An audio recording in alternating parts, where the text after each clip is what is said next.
Watching from the trees and buildings, we welcome you to the No Kings March of March 28th.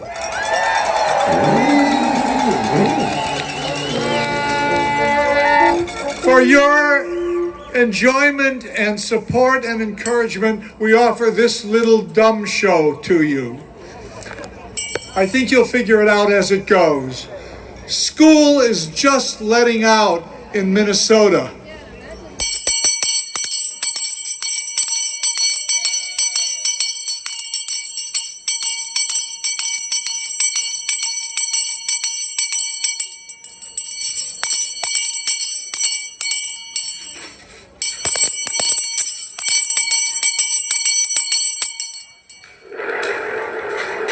Go slow, go slow.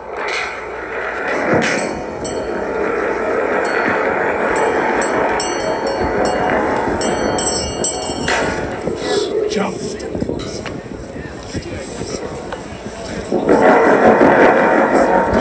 knees.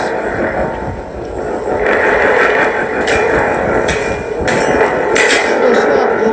Go back to the right. Stop. Okay, we need the first one behind you.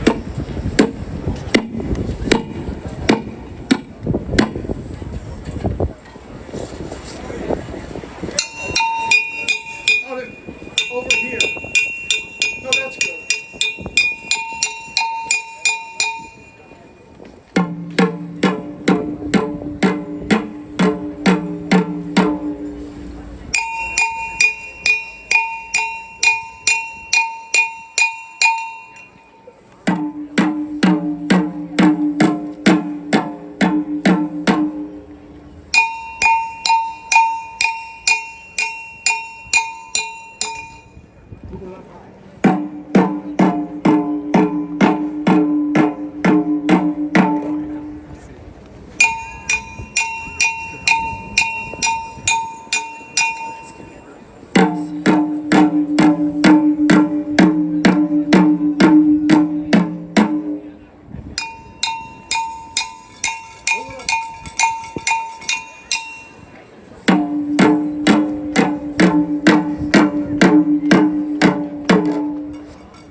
Last one.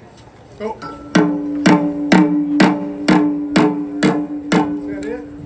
Sorry. One more.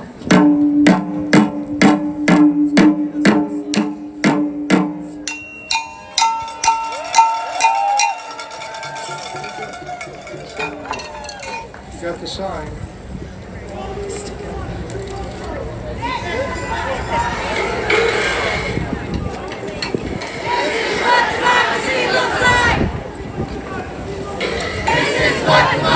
Looks like.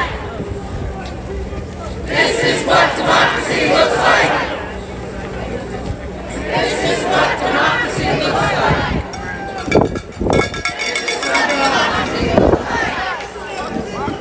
This is what democracy looks like. We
Good afternoon, everybody.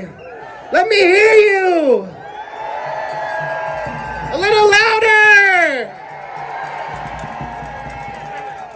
My name is Sajo, and I'm a proud organizer with the Party for Socialism and Liberation. And I'm going to be one of your MCs today. We are here because our country is spiraling into a deeper and deeper crisis. I know many of us are feeling despair and anger, fear and hopelessness.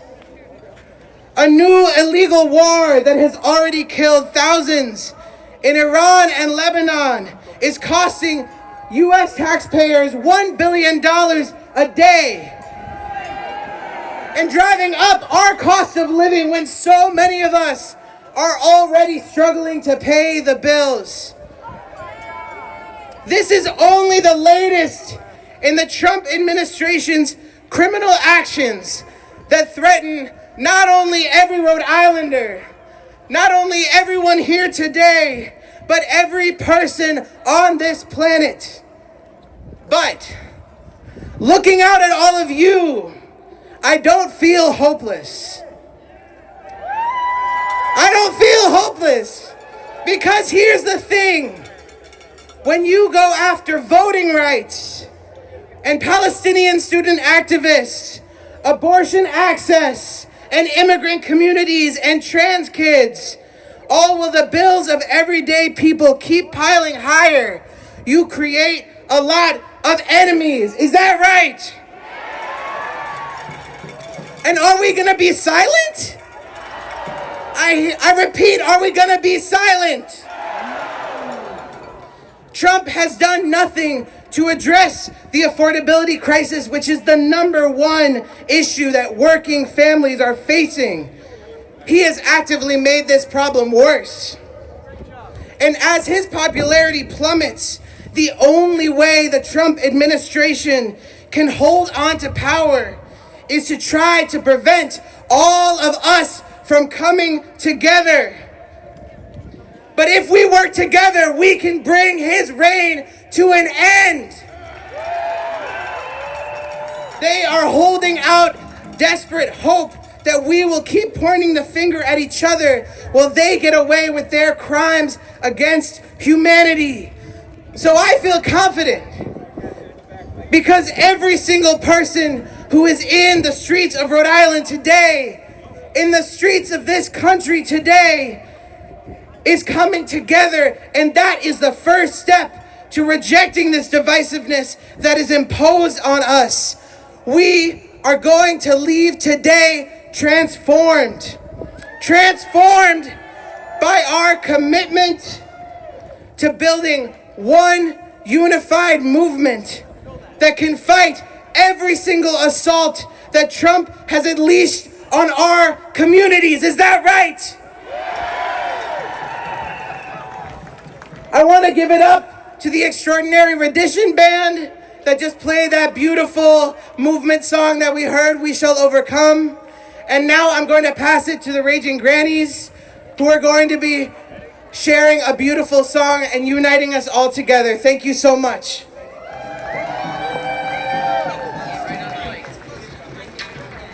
We are the Raging Grannies. Women of a certain age who sing songs you know with topical lyrics. This one goes way back, and some of you will know it. The tune is Farmer in the Dell, of all things. But the name of the song is Trump is in the Files. So when we sing and we get to a verse, the end of a verse, you'll know when to come in with Trump is in the files. So here we go. Trump is in the files. Trump is in the files. No matter what he says or does, Trump is in the files. The Epstein files. The Epstein files. Distractions, actions just won't work. Trump is in the files. He's feeling pretty scared. He's feeling pretty scared. He knows that we'll not let it go. Trump is in the files. He is a pedophile. He is a pedophile. He trafficked and abused young girls. Trump is in the files. We must see everything. We must see everything. We can't believe his evil regime. Trump is in the files. Trump is in the files. Trump is in the files. No matter what he says or does, Trump is in the files. The Epstein files. The Epstein files. Distraction, action just won't work. Trump is in the files. He's feeling pretty scared. He's feeling pretty scared.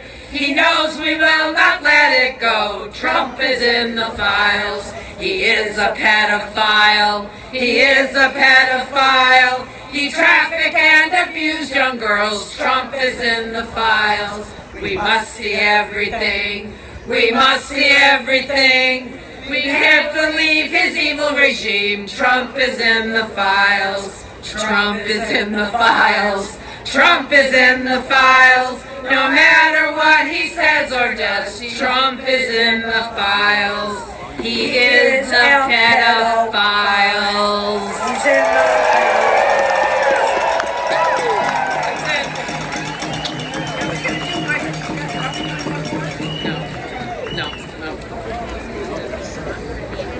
Give it up one more time for the Raging Grannies. And welcome again, everybody. I want to make a few quick announcements. There are volunteers here today to help us in any way we could possibly need. Yellow vest, if you see someone in a yellow vest, that's a marshal. And they will be guiding us on our march. Blue vests are de-escalators who will help us stay calm and nonviolent. And orange vests are medics who will give assistance if we have any medical concerns. Please feel free to ask for help if you need it, and we will all do our best to keep each other safe. All right. We're going to march in about 20 minutes. And I want to say, as we march today, and as you look around at all of the faces and signs that represent the different reasons Rhode Islanders came out here today, let's start to see ourselves the way that Trump does, as one massive threat to his power.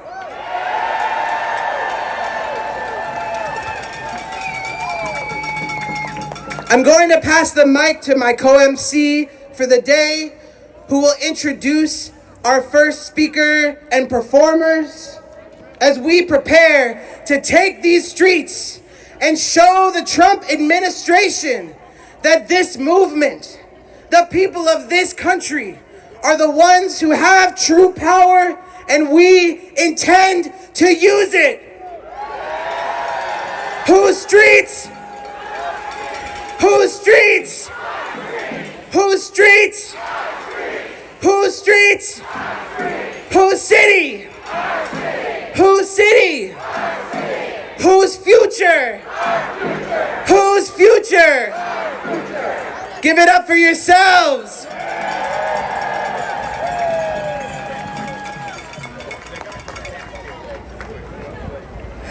Wow.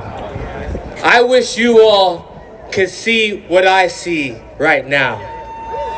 Right now, I see unity. Right now, I see what makes Rhode Island, Rhode Island. We are together like no place else. Thank you, Sajo. Thank you, everyone who made this happen. And most importantly, thank you to you all for showing up. Now you're gonna meet me and get to know me a little bit more today. We're gonna get to know each other a lot today, but the only way to ground us, usually events start with some sort of land acknowledgement. Today, we are looking to exemplify the change we want to see in the world around us. Now, our indigenous brothers and sisters deserve more than acknowledgement. The indigenous native community that this land belongs to deserves more than acknowledgement. So I'm introducing Asa Peters, who at some point will show up right here. There you go, on cue, to let us know and hear from someone who represents the Mashpee Wampanoag people, who represents and affiliated with the Narragansett Nation. And I won't say any more words other than, as stewards of this land and stewards of what we need to think about how we reclaim our nation, we need to hear from the people who are in that fight currently.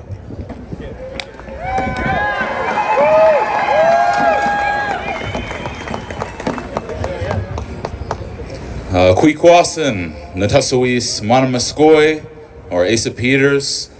I am a member of the Mashpee Wampanoag tribe and a member of the Narragansett community through my mom's side. And I generally call this area around the Narragansett Bay out to Cape Cod as my home, and also find lineage in some of the Black American communities of southeastern Virginia as well. So shout out to them too. But yeah, I want to just kind of ground this gathering from my perspective. I was asked to share, kind of going deeper than just acknowledging the land. And so what I want to share is that in the history of the United States, this pattern of violence and putting stricture and control over people along certain power dynamics, racial lines or religious lines, other qualities, it's something that's new to these lands. And just to ground you, this region that we live in here, it's been inhabited by some of my ancestors for around 12,000 or maybe 13,000 years after the recession of the glacier in the last ice age.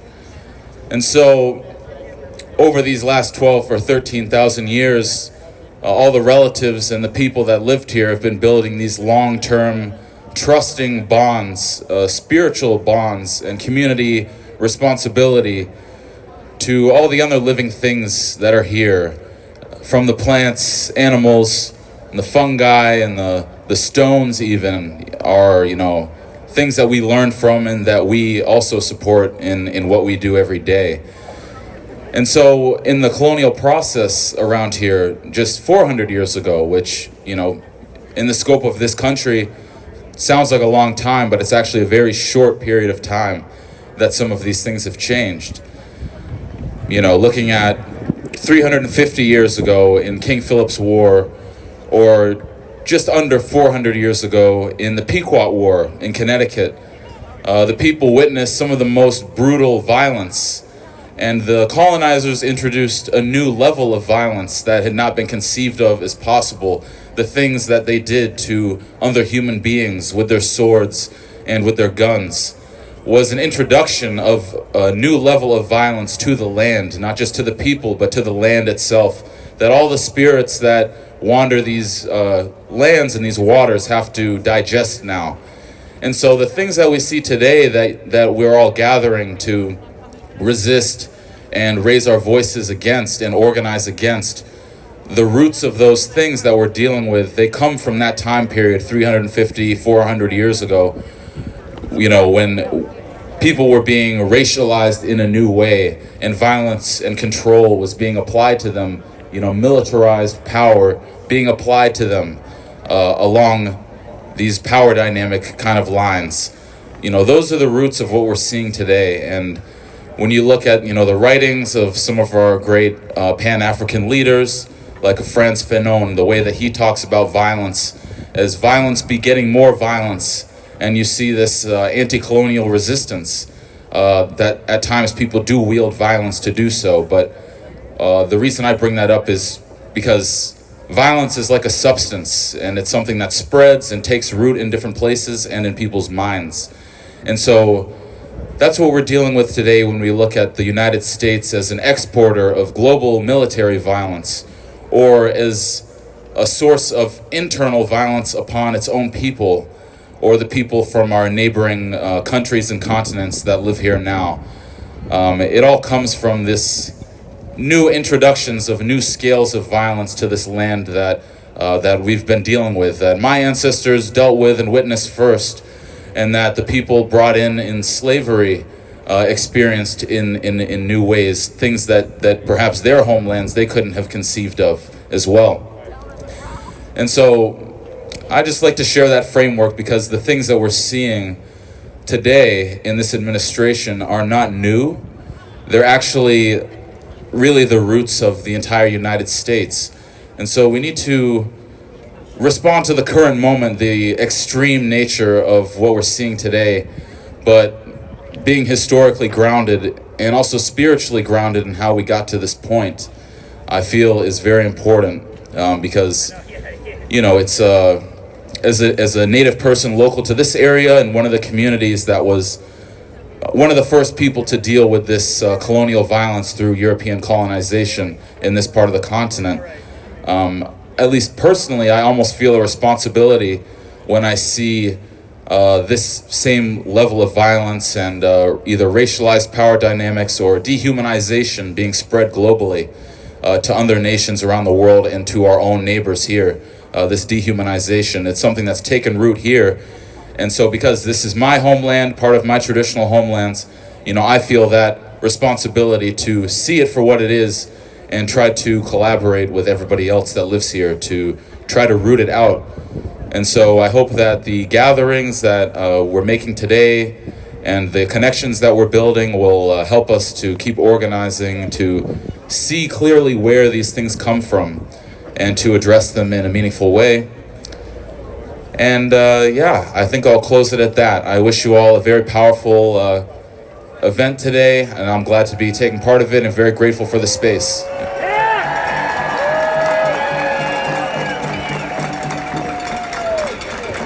Thank you. One more time for Asa Peters. I was told to remove my hat. I think you should know I'm bald before we continue on with this relationship. But Asa, thank you for grounding us and reminding us, you all, what we are gathering for today is not meant to only be a today thing. This is but the beginning. And this is a continuation of what has been the only way society has changed. It's been through mass movement. Okay, now, I told you to get to know me a little bit. A little on me, it'll be brief because I want to get to it because I know you all are here and you all are ready to go. So, I'm a Boston native. I'm a Brown graduate.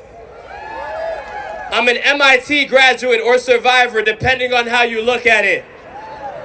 I'm a 17-year Rhode Island resident. A former employee of the Rhode Island Department of Labor and Training. Hired and fired by the city of Providence. We'll get into that another time. A reject of Leadership, Rhode Island. Apparently, I don't have the leadership chops. I'm a freelance photographer, a creative. Shout out to all of the creatives. Co-founder of Millennial Rhode Island, and proud to be here as a co-lead for Indivisible Metro.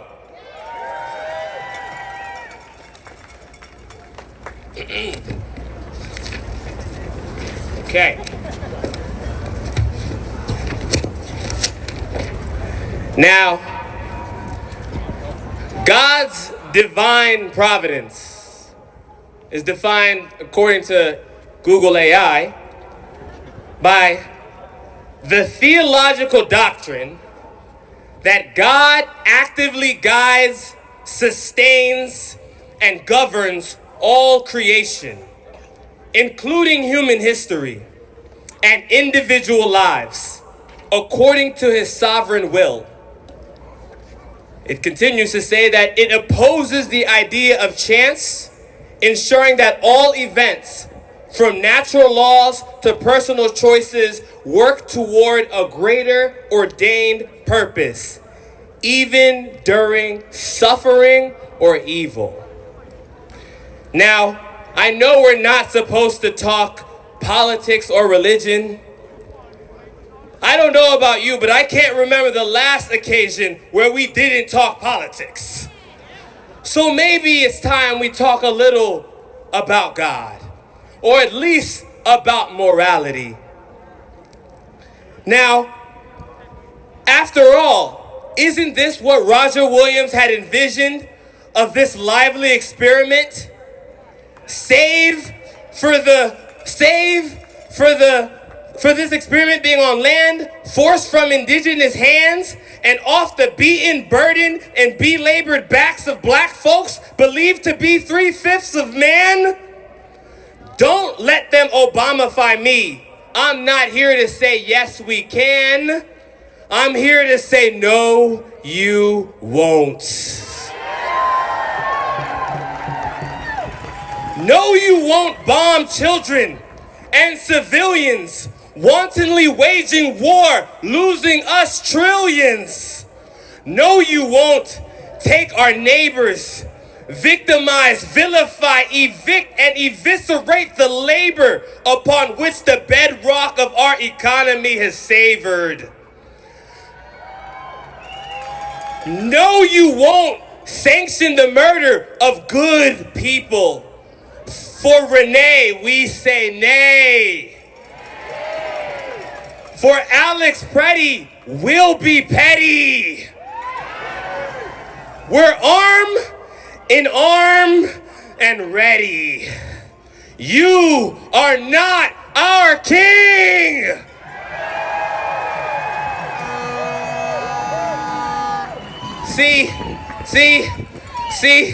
See, here in the Ocean State, y'all, we're traversing some troubled waters. Not to rock the boat, but these men have gone overboard. I don't need to get Pacific, but many of our so-called representatives ain't representing shit. I call cap, as the kids say. Cap, size these guys up side by side. Both sides of the aisle are in denial. They're in denial. Rivers of blood flow from the Gaza Strip through the Strait of Hormuz and wash up on the shores of Misquamicut. We are tired of all of it. Today we turn the page anew. Channeling our history as a country, we do what we must do. What we have always done. Stand and fight together until victory is won.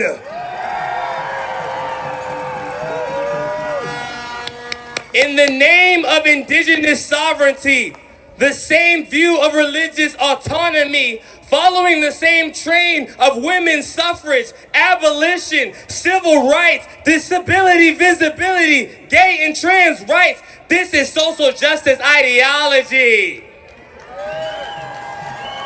This is black and brown power. This is gay pride. This is Me Too. This is live free or die.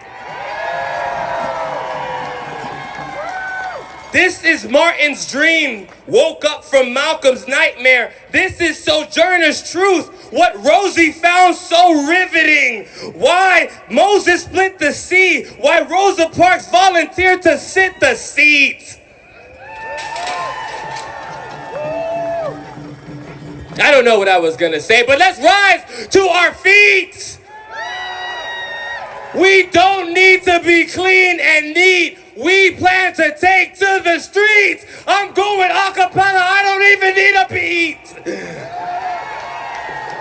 You all are the inspiration. Look beside you. It's on the next generation. Young people, this is your fight. It is your right. It is our collective plight. From the day until the night, we will not sleep until we have made the wrongs right.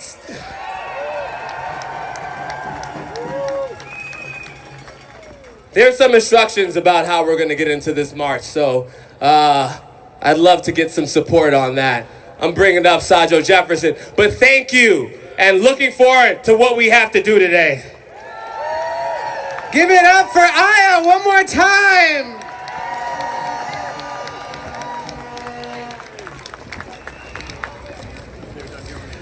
Are you ready to march? I can't hear you. Are you ready to march? I just want to repeat a few announcements. One is I have somebody's keys. So if you lost your keys, they're on a lanyard, and you can come up to the stage and grab them. There are volunteers here today that can help in any way you could possibly need. Yellow vests are marshals who will be guiding the march. Blue vests are de-escalators. We're here to build with each other, not to break each other down. And orange vests are medics who will give assistance if you have any medical concerns. Please feel free to ask for help if you need it. There will be a shortcut in today's march that is 1 mile long instead of the 1.8 mile for longer route. We invite any of our comrades with disabilities, our elders, our families with young children who wish to take the shortcut to line up over on this path on my right where I'm pointing. We will be led by Kristen, one of our fantastic marshals, who will lead us to a shortcut, and we will eventually meet up with the others and lead the march home. With that, I'm going to introduce MK, who is going to teach us some chants so we can show Trump what our democracy really looks like. Give it up for MK. Thank you, Sajo, and thank you, all of you. The sea of you is beautiful. We are more powerful when we stand together in community. So the first thing we're going to do is get to know one another. If there's a face standing next to you that you don't know, take a moment right now, turn to your side, and introduce yourself. Hi, Julia and Gina.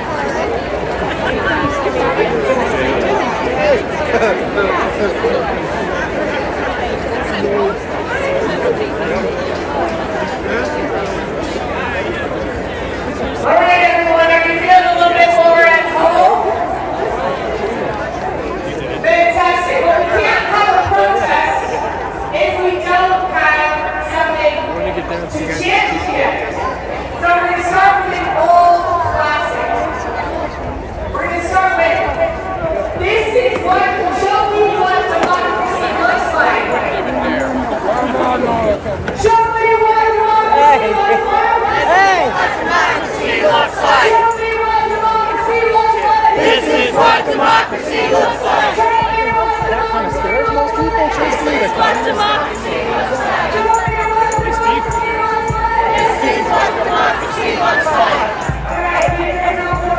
gave them away last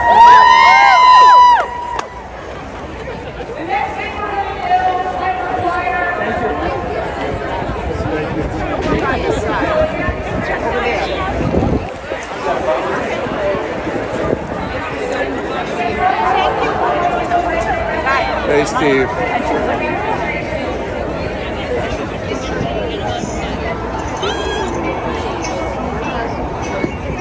Hey, Steve. For the largest dance party the State House has ever seen. Larry, this is me. So if you're ready, They're hard to keep up with. and you're limbered up, DJ, I got experience. I'm still at the front over, but I'm wondering where Tom is. I didn't hear you. Navigate. Are we at the front or the back? Yes. Is that? This is the front. This is the front. So you're going to probably be heading back. So you just watched dramatic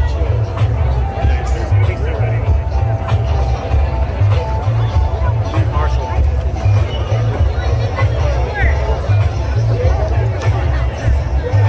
I've got a spider sense. Yeah, I thought I told you it was going to be down at the street across from the mall. Like that.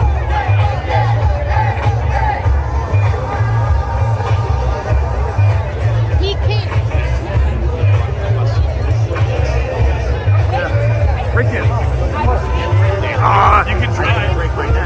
Yeah, yeah.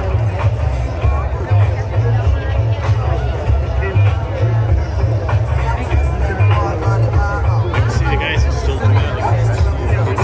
I know. They can like jump and land on their head, top of their head. Yeah. And just stop there without using I their know. hands. That's impossible. It is impossible. It should be. It is impossible to do it and not be dead. But You should be dead. Or at the very least have lifelong neck and back injuries. And then they jump up again. I know. They're not dead. No, it's ridiculous.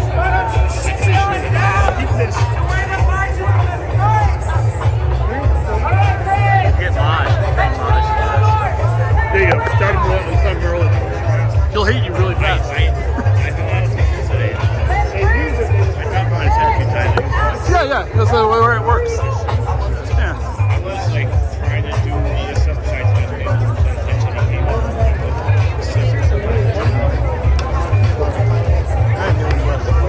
That's cool.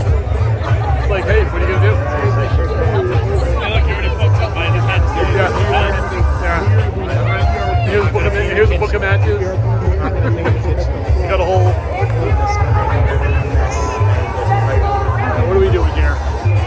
Hi. How you doing? Very good. I was like, where is he? Yeah, I'm here. I know. This is the front, right? Yeah. All right. please do not turn around. We are still walking the street. Go. Festival route, short route is going to line up and form up on the right side. That technology pill before it came through my eyes or whatever. You are marching the long route, 120 That's meters. right. You are going to be following the band. I walked here.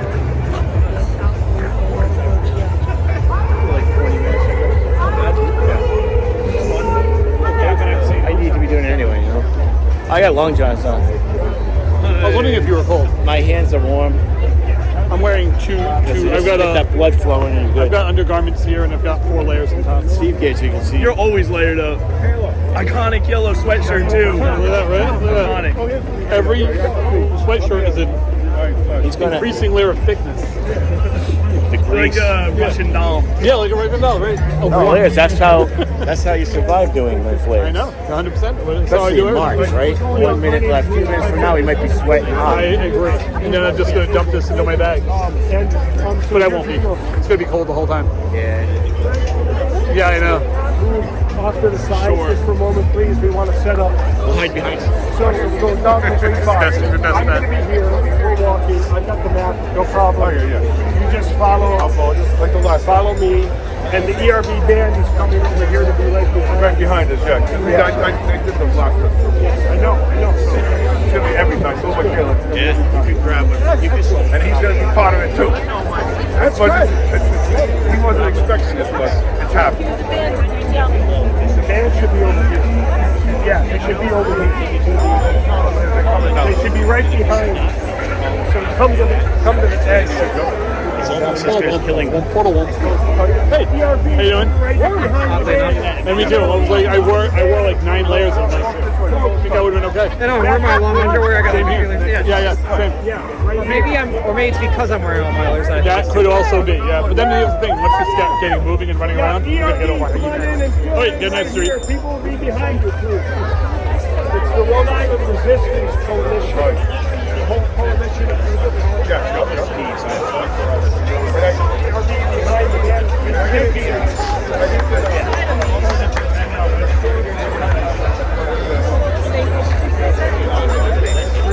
Oh, street's blocked off. Street's blocked off. We're good. Thanks.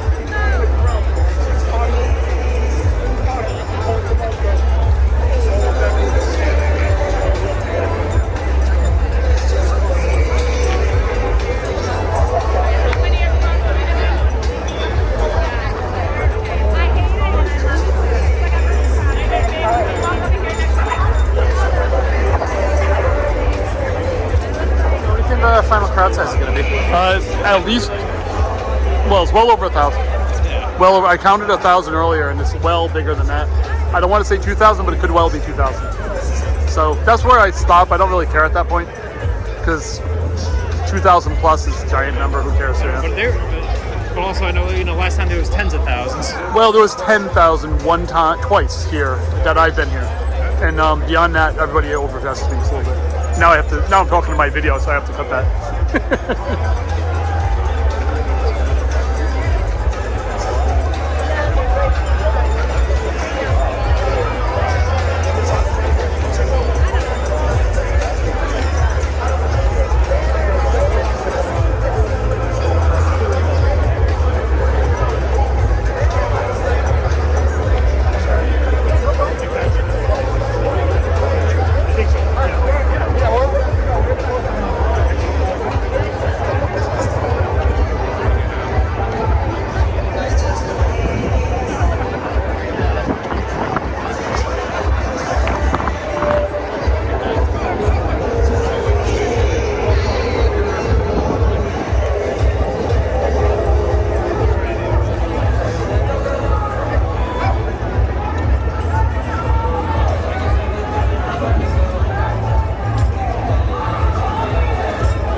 Steve. Hey, Steve. How you doing? Good. Hey, Steve.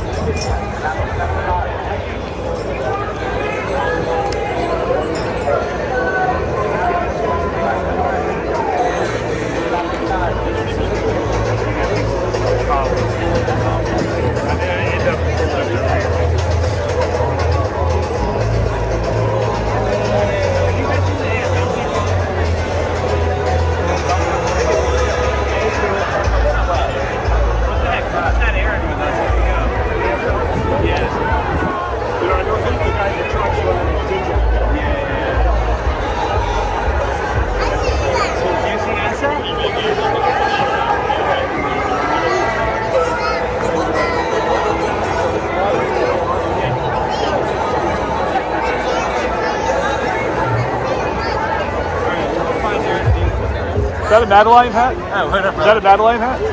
Nice. Yeah. Very, very cool. How you doing? Very cool hat. I'm good. How about you? Good. You haven't seen the AFL folks, have you? There were some way up at the stage earlier, but I didn't see them since. All right. Yeah. So I don't know how far they got forward. Cool.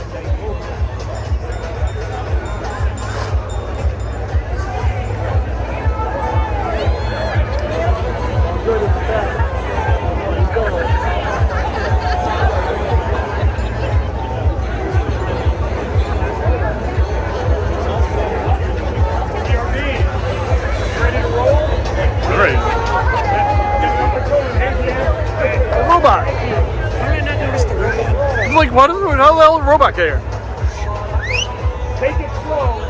Take it slow. Good to go, Lee? Good to go? Yeah, we're good to go. So you can start it up if you want. Start it up. There's a robot.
When I sing Chew gum. Yeah, we can't do that.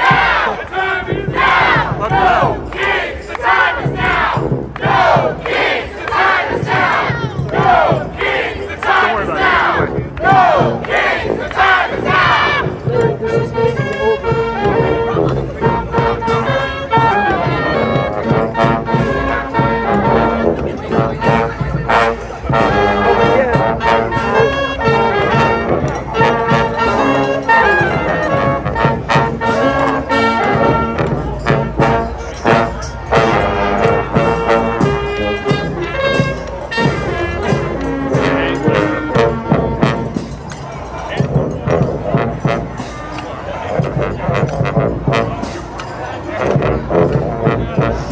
When I say end the war, you say now. End the war now. End the war now. When I say the time is, you say now. The time is now. The time is now. End the war.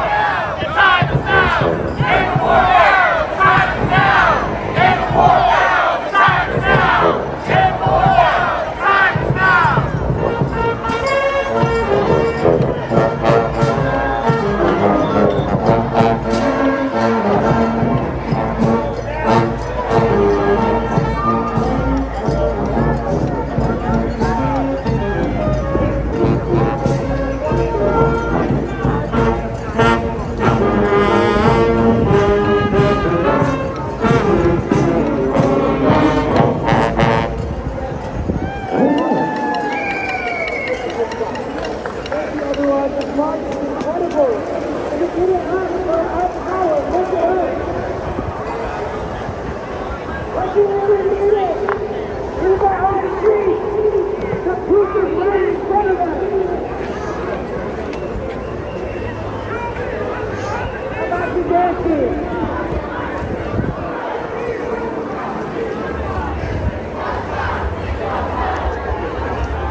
Very good.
Good to see you. Of course. Well, stop.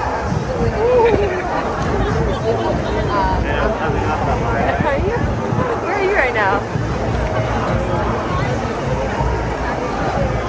What's my mindset?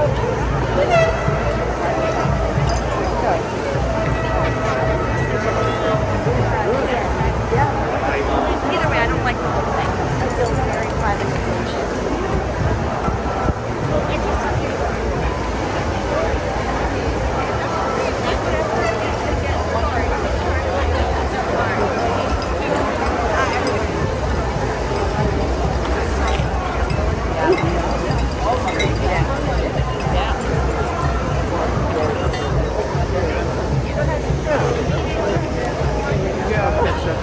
Oh, hey, how you doing? Yeah, well, thank you. No, it's fine. It's like, I shouldn't. oh, you don't worry. What? No, it's fine. I mean, After all, mine was 19 years ago, and I couldn't even ask him that. it's hard. It's hard. But There's no answer. no, there's no answer, but I'm doing okay. Good, I'm I really keep glad. busy and I'm fine. I'm really glad. Yeah. I think of you all the time. Thank you. I appreciate that. No, I'm sorry for your loss. Yeah, it's really. It's always hard. It doesn't matter. I know. Having someone who's 85 with Yeah. was very shocking and not a surprise. And I suspect the same thing.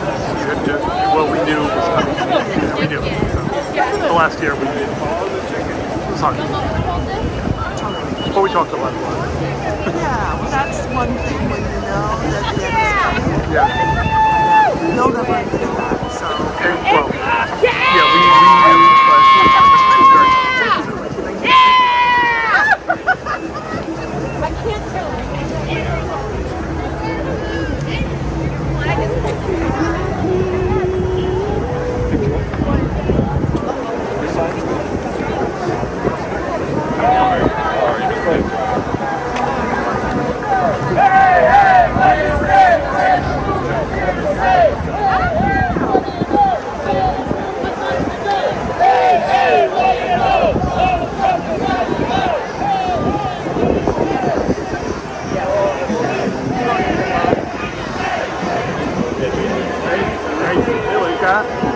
Nicely done. Perfect. Hold on. Sorry. No, you're all right. Good, thank you. Thank you.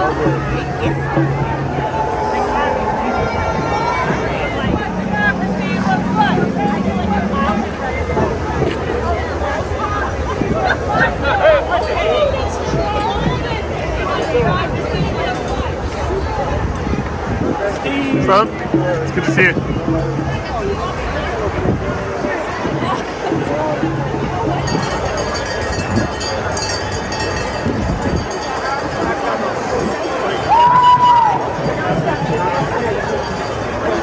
Can't even get off the highway.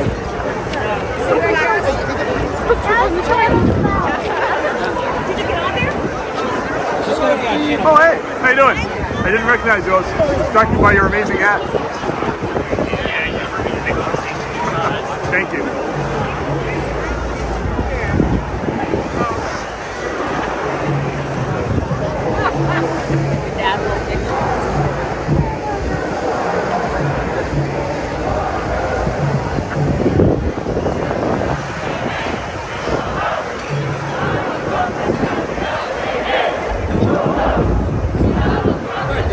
This is huge. For Providence.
Followers against Trump.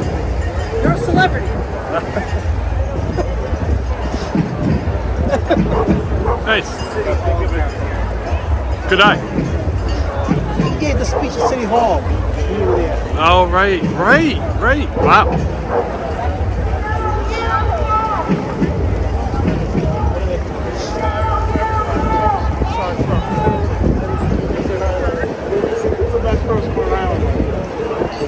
Hey, how you doing? Good, nice to see you. You as well. Thank you. Hey. This is the next person we're on. Oh, hey. See you later. See you guys.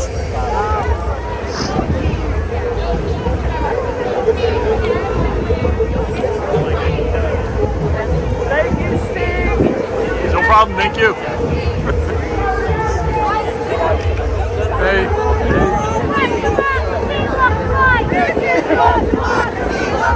Show me what democracy looks like. This is what democracy looks like. Show me what democracy looks like. This is what democracy looks like. Show me what democracy looks like. This is what democracy looks like. Show me what democracy looks like. This is what democracy looks like.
All right. Thank you again.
Like that.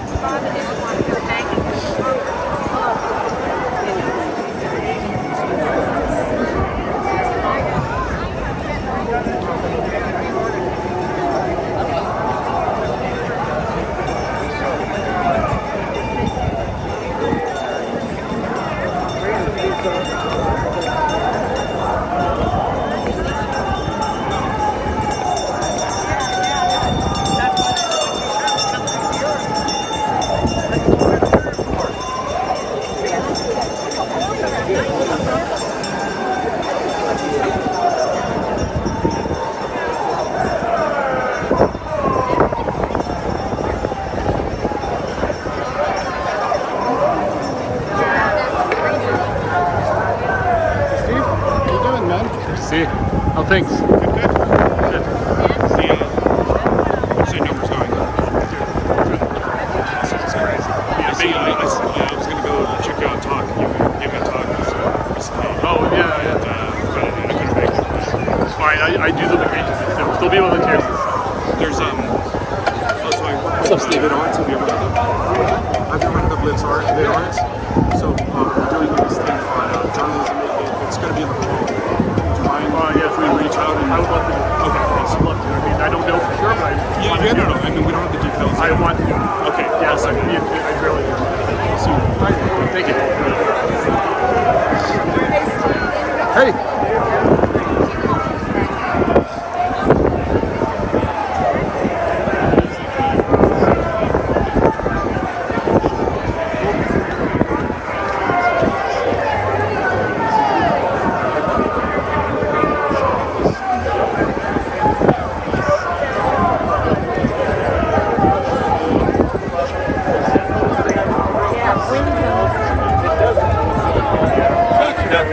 Don't lose me.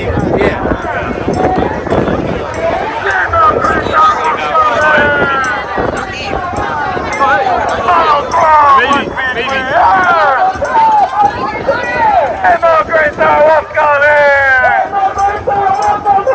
JD Vance, let's be clear! Let's be clear! Immigrants are welcome here! Immigrants are welcome here! Immigrants are welcome here! Immigrants are welcome here! All right, thank you. Immigrants are welcome here! Immigrants are welcome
I try to show up. You're here, even if I Yes.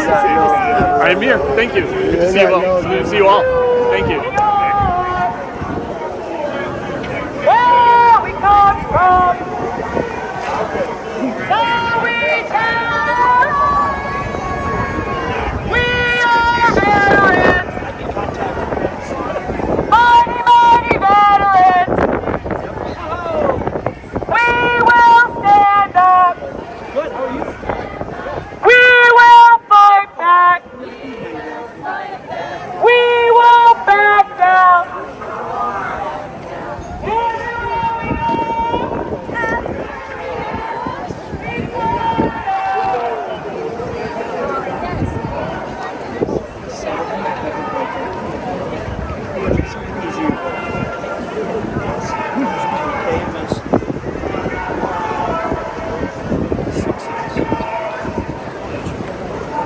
That gets forwarded to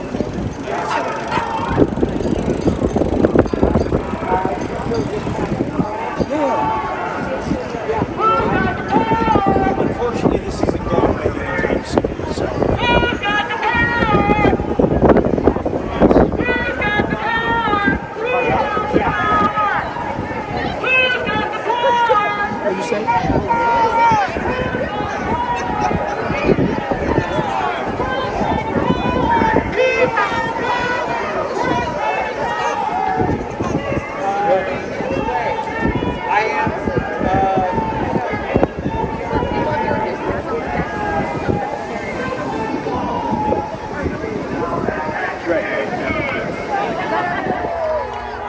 Show me what democracy looks like. This is what democracy looks like. Show me what democracy looks like. This is what democracy looks like. Show me what democracy looks like. This is what democracy looks like. Show me what democracy looks like. This is what democracy looks like. Give it up.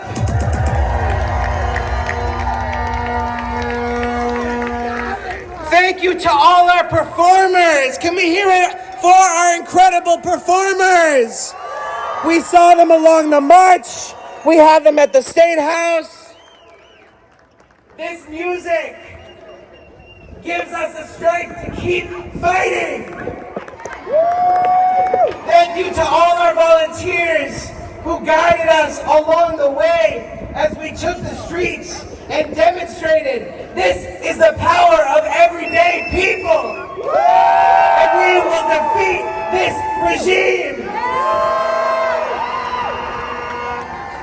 Today, we remember that all of the rights that the Trump administration is attacking were won by powerful, united movements like we are building right here.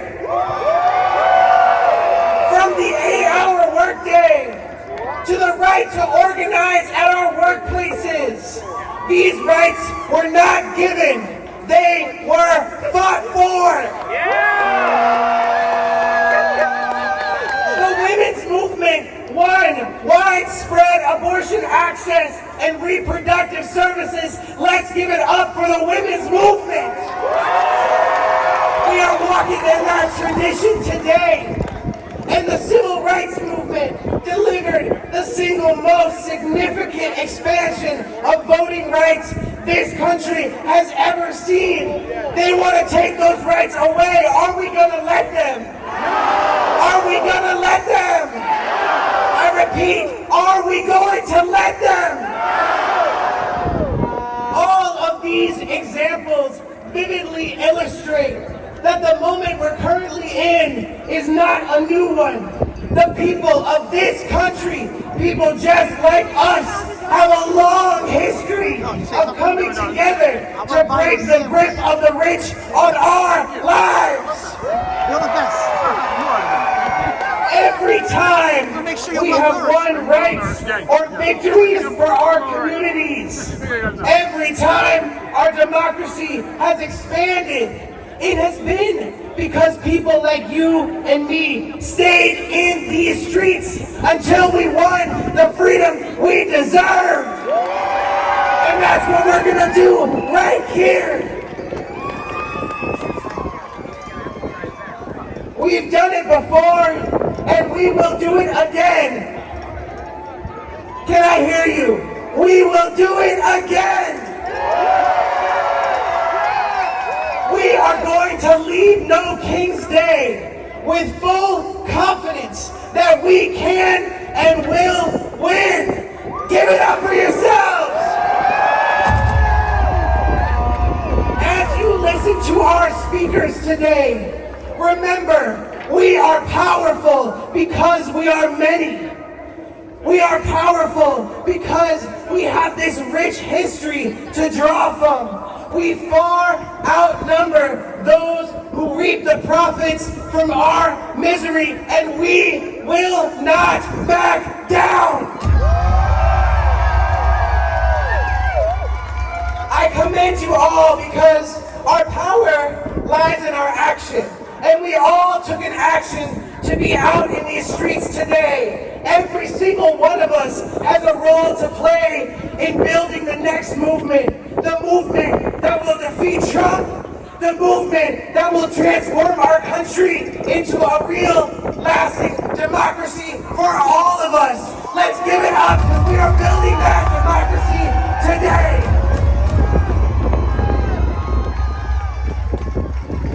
With that, I want to introduce the person who will offer an invocation to ignite our speaking program. He's a co-organizer of Indivisible Metro, a teacher of world religions, a minister, a mystic, an artist, and nonviolent activist. Give it up for Lee Klasper Torch.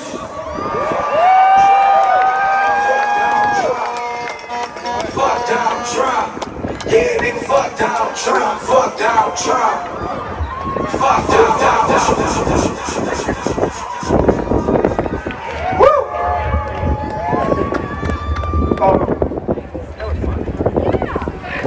All right. Woo! I'm still winded. What an incredible march. Thank you for being here, all of you.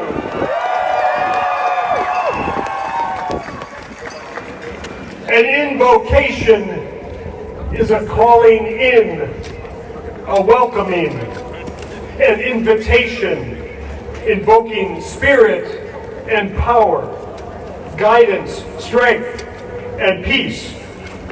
Together, friends, we have already invoked this spirit with our marching today.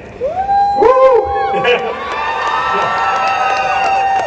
So let's continue to welcome the light and also invoke the spirits of the numerous resounding figures that have gone before us.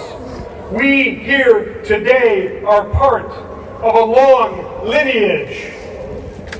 Abraham Joshua Heschel, rabbi, philosopher, and prophet for justice, walked side by side with Martin Luther King on the march from Selma to Montgomery in 1965. That is 61 years ago to this month. When asked about his experience of marching, Heschel said, "I was praying with my feet." Friends, in the face of the injustice and depravity of this regime, marching and protesting becomes a profound and poetic act of worship and resistance. Abraham Joshua Heschel reminds us of the sacredness of this work.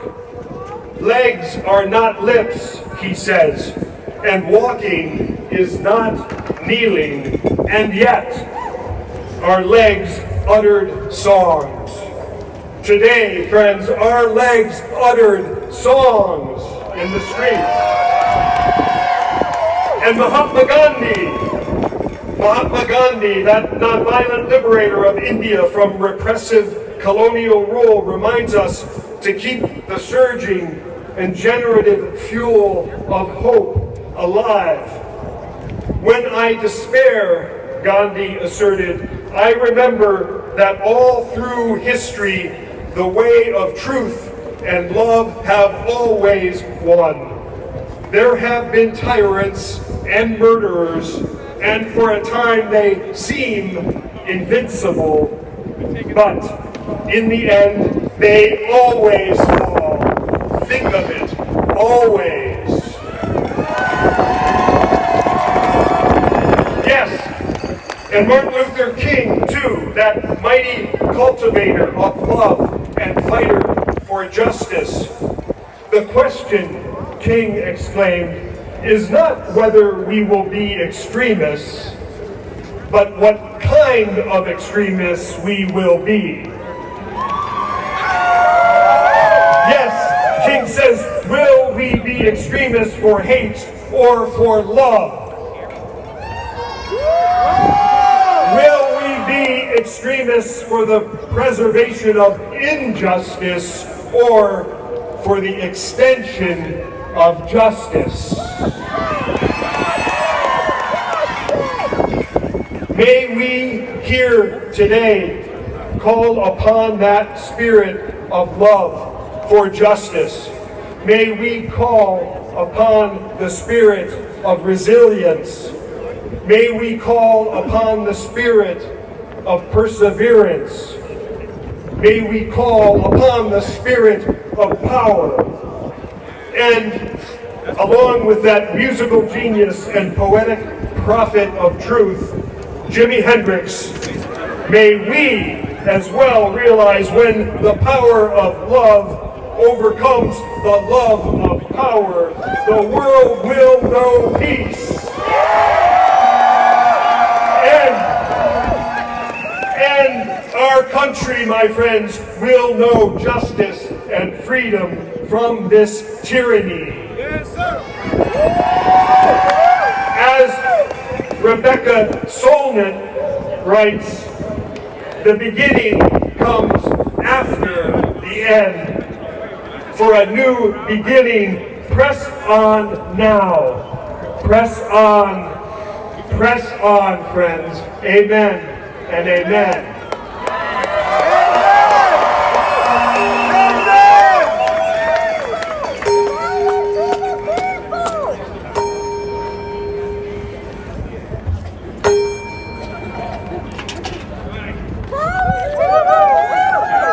Thank you.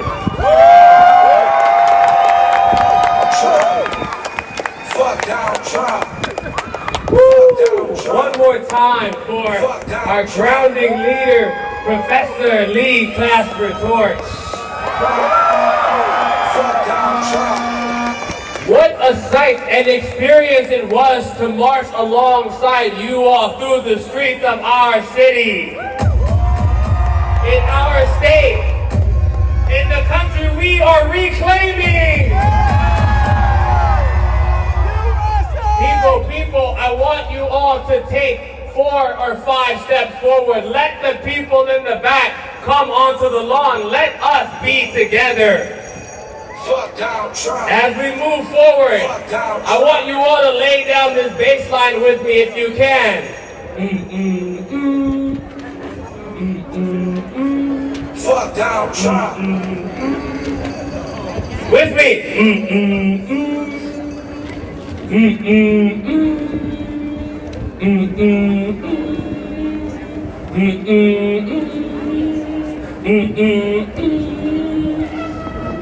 I can't hear you all by yourselves. I need the crowd.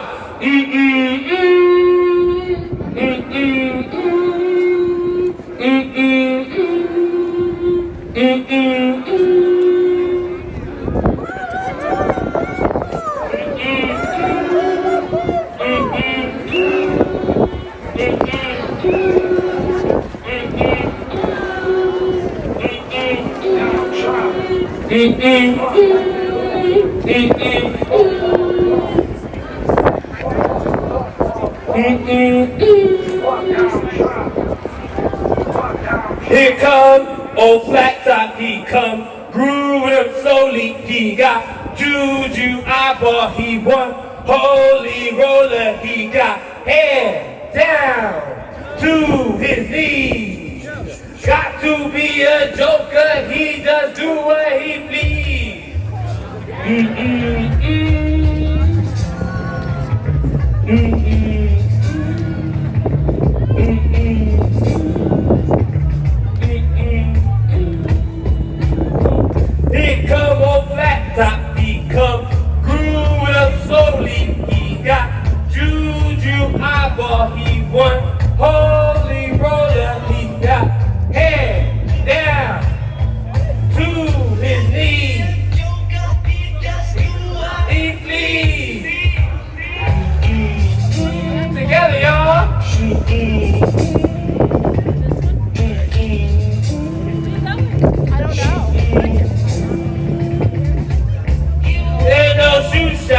he got toes and football, he got monkey finger, he shoot Coca-Cola, he said, I know you, you know me. One thing I can tell you is you got to be free. Come together right now. Over me. All right. Thank y'all. Okay. Next, we want to thank you again, Lee, for grounding us in the importance of being together, of being in solidarity. Our first speaker, which is important that this is our first speaker who's going to lead the program for today, is a young high school student from North Providence High. Alexis Adaminus. We want to allow this young woman who's a senior at North Kingstown, a student advocate who's been deeply involved in youth and community organizing, currently serves as the Gender Alliance of the head council member of the Sexuality and Gender Alliance at North Kingston High School, where she works with students, faculty, community members to create safer, more inclusive spaces to support LGBTQ students. Today, she will bring her thoughtful voice to the movement and grounding us in the compassion and youthful fighting spirit we need to rise to the challenges we face in society. Please welcome Alexis.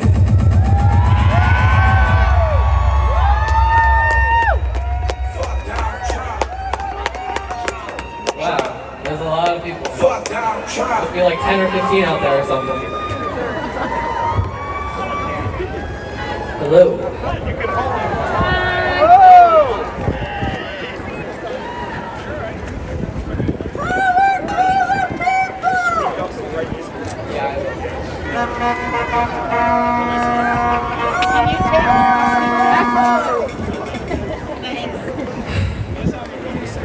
My name is Alexis Ada Adamonis.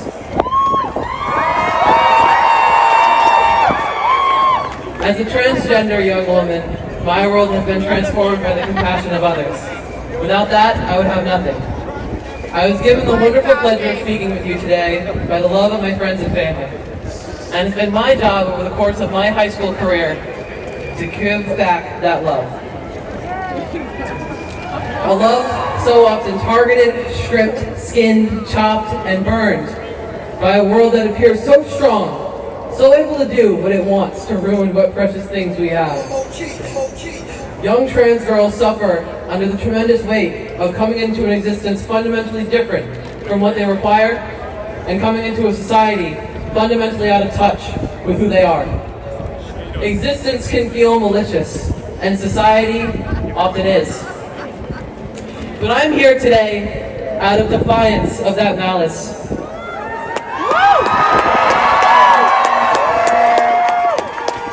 Because I have hope.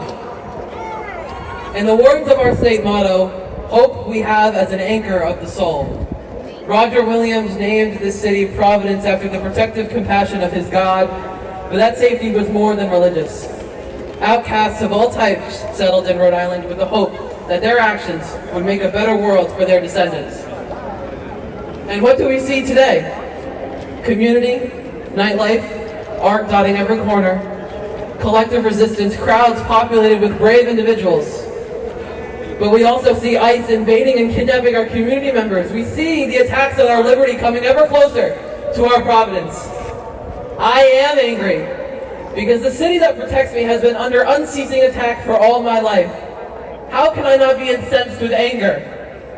We are angry because we'll never buy a house. The environment is collapsing and local businesses cannot survive. We are furious because our leaders are decades removed from our reality, sending us down a path of destruction. We are afraid because states are rapidly eradicating trans existence, stripping reproductive rights, and rewriting passports. Shame! This generation is petrified of what the future holds. What can I say that won't depress us more, push us further down the path laid out before us by institutions that want us powerless? These attacks are all this generation has ever known. How can we not be incensed with anger? What I can speak about best, through the progress I've achieved through queer students, the emotion I've inspired, the smiles I've seen, it points to one thing, that there is a future we can look forward to. What's most important is that in however you act, hope. Hope fervently with true belief and ardent devotion to the self that things will get better. It is hope, that fleeting thing, that glimmer of light in the darkness that pushes us to act with passion. By setting aside that fear. Hope is not just survival, it is clarity, it is action, and it is community power. It is opening our eyes to the darkness and light of the world, the terrible situation and the way out of it, and choosing to do, even though we may not succeed. Did the greatest leaders of our history sit around and wait? Did they not aspire?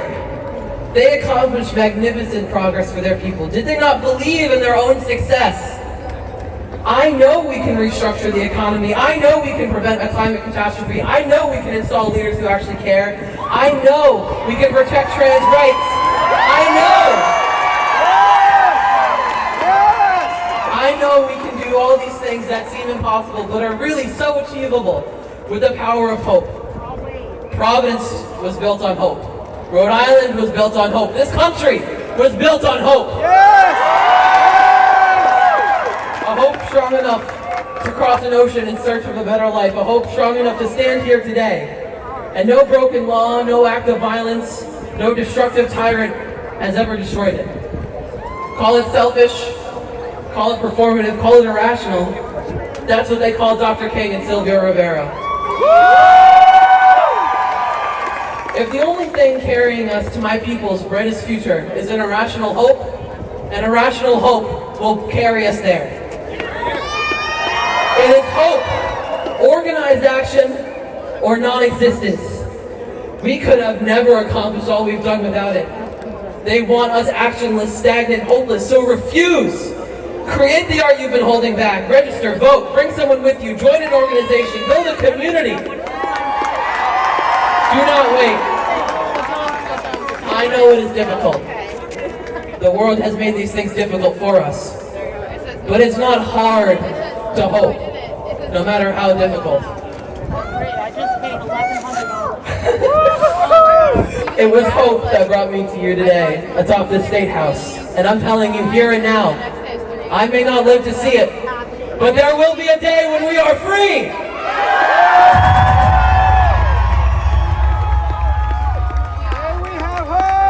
Many trans girls feel nameless, hopeless in the voyage of progress.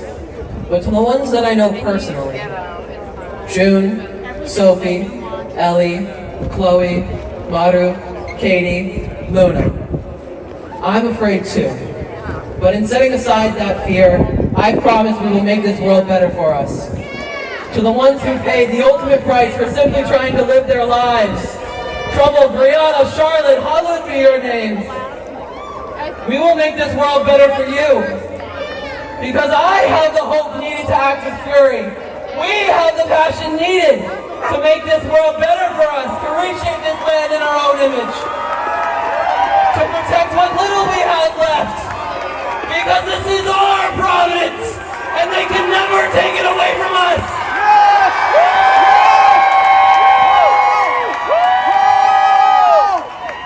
Thank you.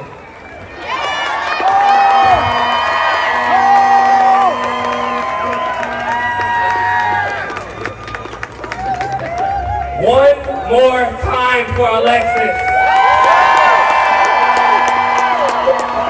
One more time for the voice of the youth. One more time for hope here in Rhode Island. May we have hope. Thank you for your words and your commitment to fighting for the liberation of the LGBTQ people. An inquiry to queer youth is an inquiry to us all. As a transgender social leader, Leslie Feinberg stated so clearly, what unites us is not a common sexuality or experience or identities of self-expression. It's that we're up against a common enemy. You all, it is not, ignorance is no longer an acceptable thing. You have the internet, you have each other. We all must learn to not only accept, but to embrace all identities. When it comes to coming together, our next speaker, our Secretary of State, Greg Amore, has brought folks together. He is a lifelong resident of East Providence, where he's been a teacher, a coach, a community volunteer for over 30 years. Secretary Amore is promoting the passage of Rhode Island Voting Act in a moment where our voting rights are under attack again. Please welcome Secretary Amore.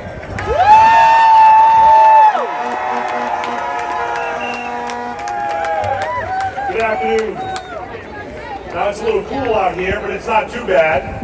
And it's not bad in comparison to how it was in Minneapolis, where it was really, really cold. But those Minnesotans came out to stand up for the Constitution, to stand up for the rule of law, to stand up for decency. So as you heard before I was demoted to Secretary of State, I spent 27 years teaching U.S. history and civics at East Providence High School. And so to the teachers in the crowd, thank you. You do important work every single day. So bear with me while I deliver a little history lesson. For 250 years, with one glaring exception in January of 2021, the American people and defeated candidates have accepted the results of American elections and supported the peaceful transfer of power. This is an exceptional part of the American story. It was the envy of the world until that day in 2021. In other words, no kings. When the framers of this Constitution, and you should carry your Constitution with us because the Constitution is on our side. When the framers of the Constitution, in Article 1, Section 4, wrote that the states would determine the time, place, and manner of elections, they were setting up a safeguard against the potential overreaching chief executive who may talk about nationalizing those elections to benefit himself when the electorate had soured upon his leadership. Now, I know that the president has never read the Federalist Papers, but I can tell him that in Federalist 59, Alexander Hamilton wrote that the states maintain the power to administer elections, and only in the rarest of occasions may the federal government step in the way of Congress, not the president. The president is not mentioned in the Constitution or in the Federalist Papers around elections. In other words, no kings. The framers of the Constitution brilliantly set up a system of decentralized elections. So when the President's Justice Department demands that a Secretary of State unlawfully turn over your private information in order to create a nationalized voter database to nationalize elections under the guise of voter integrity, I said no. In other words, no kings. When the framers established the judicial branch in Article 3 of the Constitution and created the process of judicial review, they knew that at some point in our history, a chief executive would go outside of constitutional norms, would break the law. They knew that there needed to be a check on that president. And so the judicial review process is essential to our system of checks and balances. In other words, no kings. When the framers wrote Article 1, Section 8 of that same Constitution, they gave Congress the power to declare war, so that a singular person was not empowered to take this great nation and her sons and daughters to war without the consent of their elected representatives. In other words,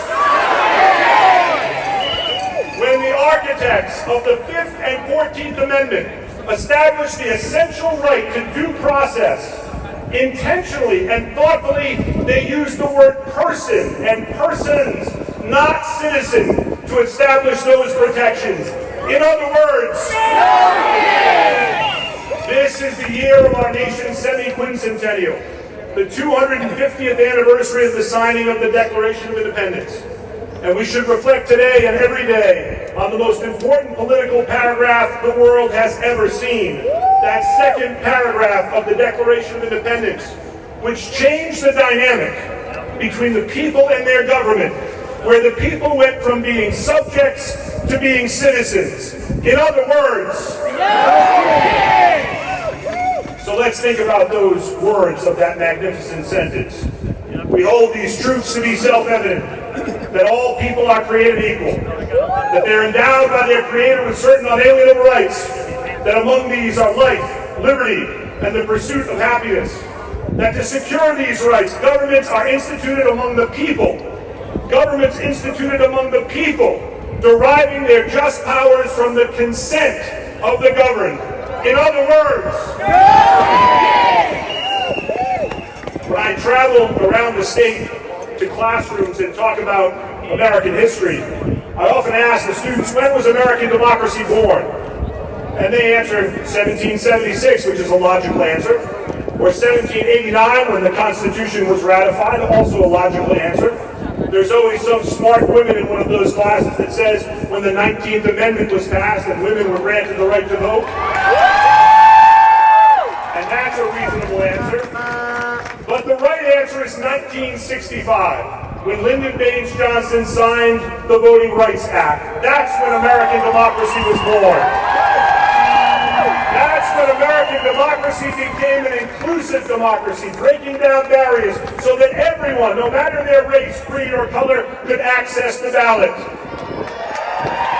And since 2013, the federal courts have diminished the Voting Rights Act time and time again, and Congress has refused to reauthorize or pass the John Lewis Voting Rights Act. So just last week, our office introduced the Rhode Island Voting Rights Act, sponsored by Representative Catherine Kazarian and Senate President Valerie Lawson, with the support of the voting rights advocates, many of whom are here today, to establish those protections against voter dilution, voter discrimination, voter suppression in our laws here in the state of Rhode Island.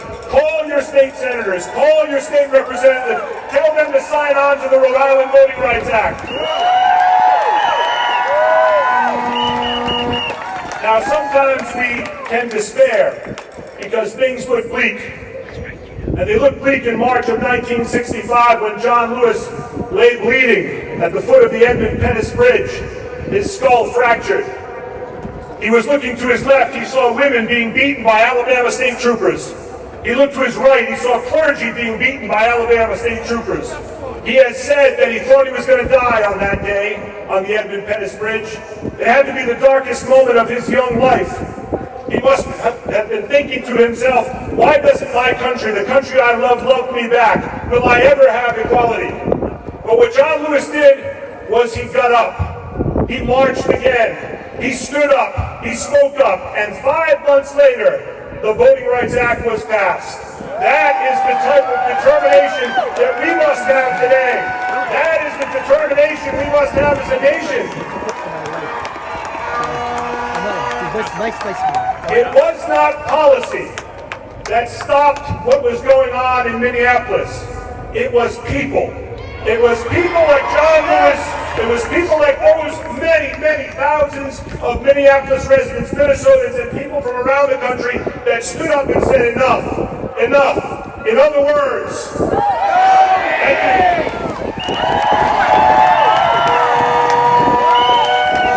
One more time. Our Secretary of State, a post, a t-shirt, and known in our group chat as a fear queller. Thank you, thank you, thank you. One more time also for other words. No kings.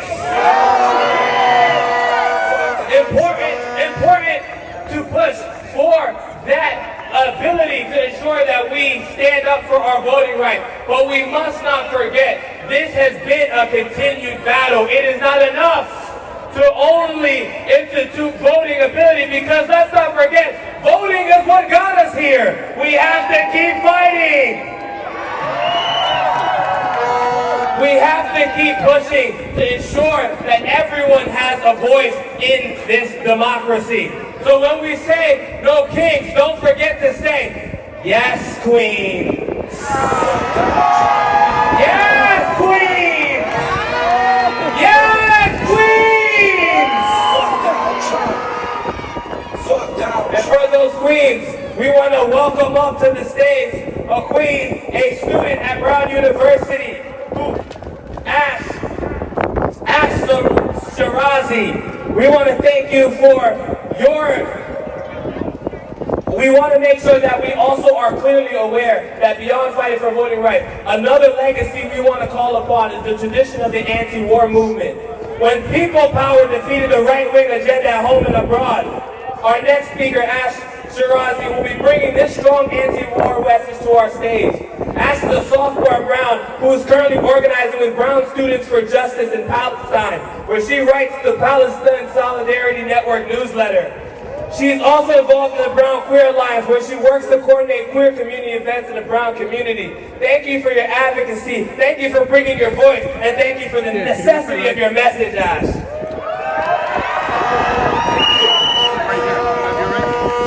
Can y'all hear me? Good afternoon. I speak to you all amidst the Middle East besieged on all sides by American and Israeli forces. I speak to you 1 month since the start of America's violent, unprovoked war on Iran that has claimed countless civilian lives. I speak to you while Lebanon faces daily barrages of Israeli missiles as thousands in the south are displaced by the bombs and missiles of Zionism. Shame! I speak to you while Palestine lies under siege, with Israel blocking aid into the genocide-stricken Gaza Strip, while Palestinians in the West Bank face oppression from illegal settlers and the IDF alike. Shame! I speak to you as a member of the Iranian diaspora, watching as the country my family escaped to bombs the country we came from. Shame! To be both Iranian and American is to recognize that here too, in the richest and most powerful country on earth, we, the everyday people, also face threats from all sides. We Americans may not face bombs, but we certainly face the bullets, boots, and beatings of ICE, don't we? Shame! Are we not beset on all sides by poverty and the rising prices of food, rent, healthcare, and every other thing we need to live a normal life? Shame! Are we not forcibly beholden to the Epstein class, to the pedophile CEOs and politicians that laugh in their resorts and penthouses while the average American can barely afford to live? Shame! Is the land itself not besieged from all sides? Are our ecosystems not decimated? Are our mountains not fracked? Our shores not drilled? Our lakes and rivers not poisoned by the data centers of the wealthy elite? Shame! It has become clear now more than ever that working class people in America are under attack. Not by immigrants or trans people as the government would make you think, but by the wealthy elites and their grip on our political establishment. Shame! Some see the struggles of the everyday American and ask, how can we worry about the Middle East when we can barely put groceries on the table? And it might be a valid question until we realize that these issues are fundamentally linked. To destroy buildings, to bomb schools, to kill children, to wage this brutal and ending war, America spends over $1 billion per day. Shame! Instead of spending billions to feed his people, to fund healthcare and Social Security, to make American life affordable, Trump has taken our money and used it to commit war crimes in our names. Yet despite bombing the people of Iran in our names, America does not fight for our benefit. Rather, it fights to line the pockets of the wealthy. Is it a coincidence that America's two major targets, Venezuela and Iran, also happen to be two of the world's largest oil producers? Shame! beyond this, America as a superpower wants to expand its global empire. American corporations seek infinite growth and therefore want to extract everything they can from the third world, be it resources, labor, or markets. Shame. And who is it that these wealthy elites send across the world to fight and die in their wars anyway? Is it the sons and daughters of the wealthy that die in the fires of the front line? No! It is our children they send to die, and it is our taxpayer money that funds this imperial war machine. It is our money, too, that goes to fund the genocidal state of Israel, so that while our people are kidnapped and murdered on the street by ICE, the Palestinian people, too, are kidnapped and murdered by Israeli security forces. Shame! This violence is reflective of and fundamentally related to the violence we face at home. It is the same boot that oppresses us both. So the question is not how can we worry about the Middle East, it's how can we not worry about the Middle East. We cannot afford another forever war. While the government ignores the issues we're facing at home, we cannot afford the rising cost of living, gas prices, rent, healthcare, all slashed for this war. We cannot afford more of our citizens or Iranian citizens or Lebanese citizens killed. We cannot afford to let them keep lying to us, to brutalize working people here and oppress people everywhere. That's right. We will not let the Iran war be just another issue that we watch on the news. Just the next in a long line of crimes against working class people that Trump and the billionaires have committed. No, this is our struggle. It is our duty to the civilians of Iran to stand up, and it is our duty to ourselves. So, shame. So if we are oppressed together, then we shall be liberated together. We must unite our struggles, for the fight for Palestinian liberation is also the fight for our own liberation. The anti-war movement is also a pro-democracy movement. The elite want us to be isolated, to be stuck in our homes while we lie paralyzed in fear and uncertainty. History is not made by fear and isolation. It is made here, on the streets, in the hands of the everyday people, united against the enemy. And we unite not only to fight Trump, but to defeat the system of wealth, empire, and power that pushes men like him to the top of nations. It is to this end that I ask you, join me and get organized. Whether you protest on the streets to stop America's wars abroad, or you join the local deportation defense network to defend your neighbors from ICE, the only option is to get organized and fight. Make some noise right now if you want a Rhode Island with lower rent. Make some noise if you don't want to have to choose whether or not to go to the doctor because it's too expensive. Make some noise if gas prices are too damn high. And every single time they tell us there is no money for education, for healthcare, for housing, yet they throw billions onto war. Trump is now requesting $200 billion for a new military budget. Imagine $200 billion. And with each billion spent, that is food taken from our mouths, schools left to fall into disrepair, Medicare and Medicaid abandoned in pursuit of global war. Shame! But the power to stop this is within our hands, in our own backyard. Rhode Island's very own Senator Jack Reed holds immense influence as a ranking member of the Senate Armed Services Committee. Fight for your future and demand that Senator Reed says no to this request. But the fight does not end here. Start organizing in your workplaces.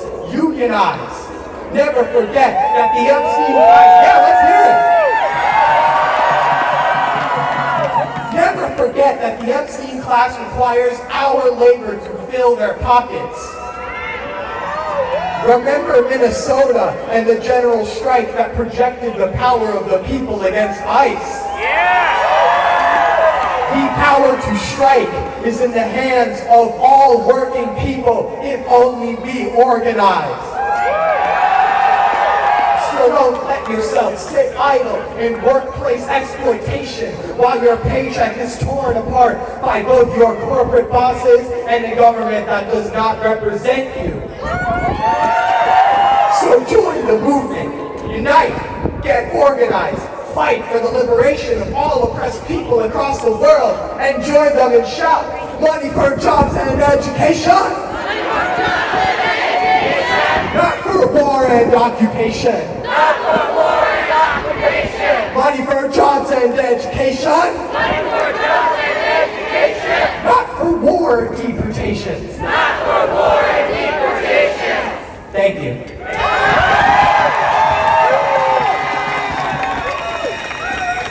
That was good. Let's hear another round of applause for Ash.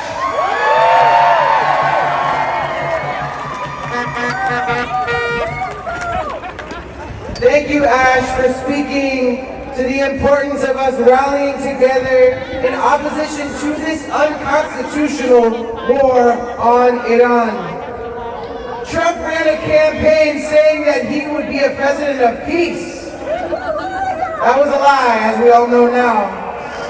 Instead, Trump is attempting to dominate the entire world, violating the sovereignty of Venezuela, Cuba, and Iran. Let's be clear. The war on Iran is a war for oil, a war to enrich oil executives and weapons manufacturers. It's also a war to punish Iran for refusing to allow the Trump administration to take over the entire Middle East. Iran has stood with the people of Palestine as they have endured 2.5 years of Israel's brutal US-funded genocide.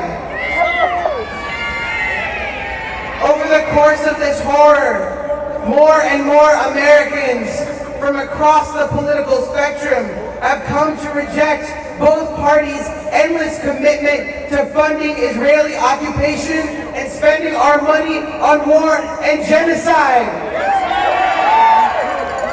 And just like so many of the movements we've discussed today, the Palestine movement has irreversibly transformed this country into a place where people from all faiths and all walks of life are now unafraid to declare their unwavering commitment to a free Palestine. We can and must embrace the ongoing struggle for a free Palestine into our broad movement against Trump.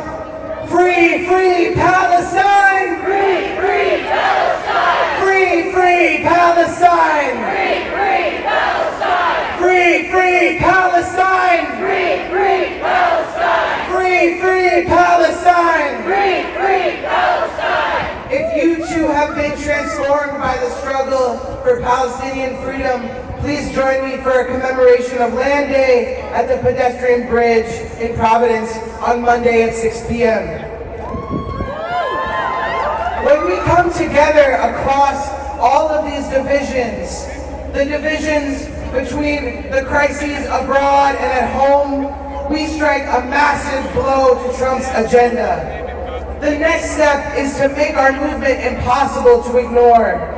Minnesotans did exactly that in January when they organized the first general strike in over 80 years. Let's give it up. Representative Michelle McGaugh, our next speaker, saw firsthand how powerful such a widespread, deeply rooted resistance can be. A Portsmouth resident for over 30 years, she has raised a family, volunteered, and worked as a pharmacist in elder care. Representative McGaugh has been active at the State House, advocating for better climate policy, protection of reproductive rights, improvements to health care, and increased participation in our state government. Please welcome Representative McGaugh.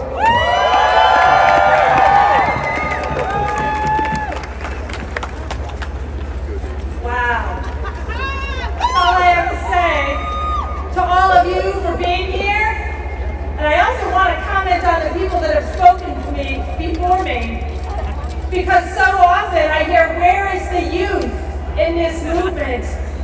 And my impression from what we have heard today is that the youth has this for our future. We have a lot to look forward to.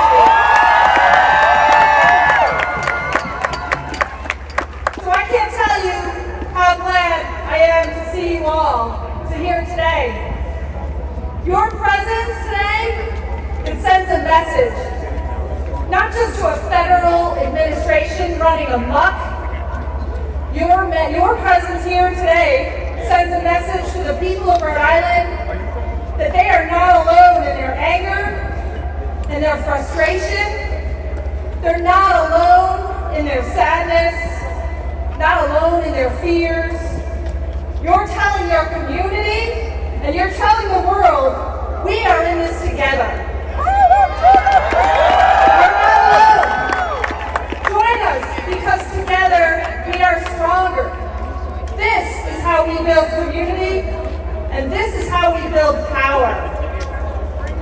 The federal administration is going to try and divide us. They understand that division makes us weaker.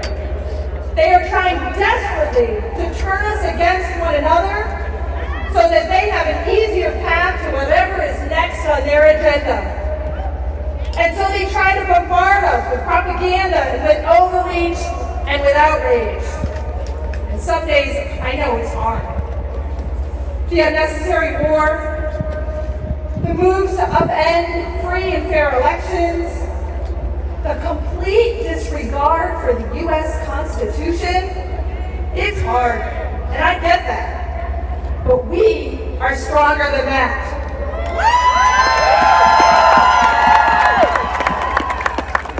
We know that working together, we are stronger. We are not going to lose sight of what is truly important. A few weeks back, I had the opportunity to go to Minneapolis. I went there to stand in solidarity with the people of Minnesota and to collaborate with elected officials from across the country about how we as states can stand up against government overreach.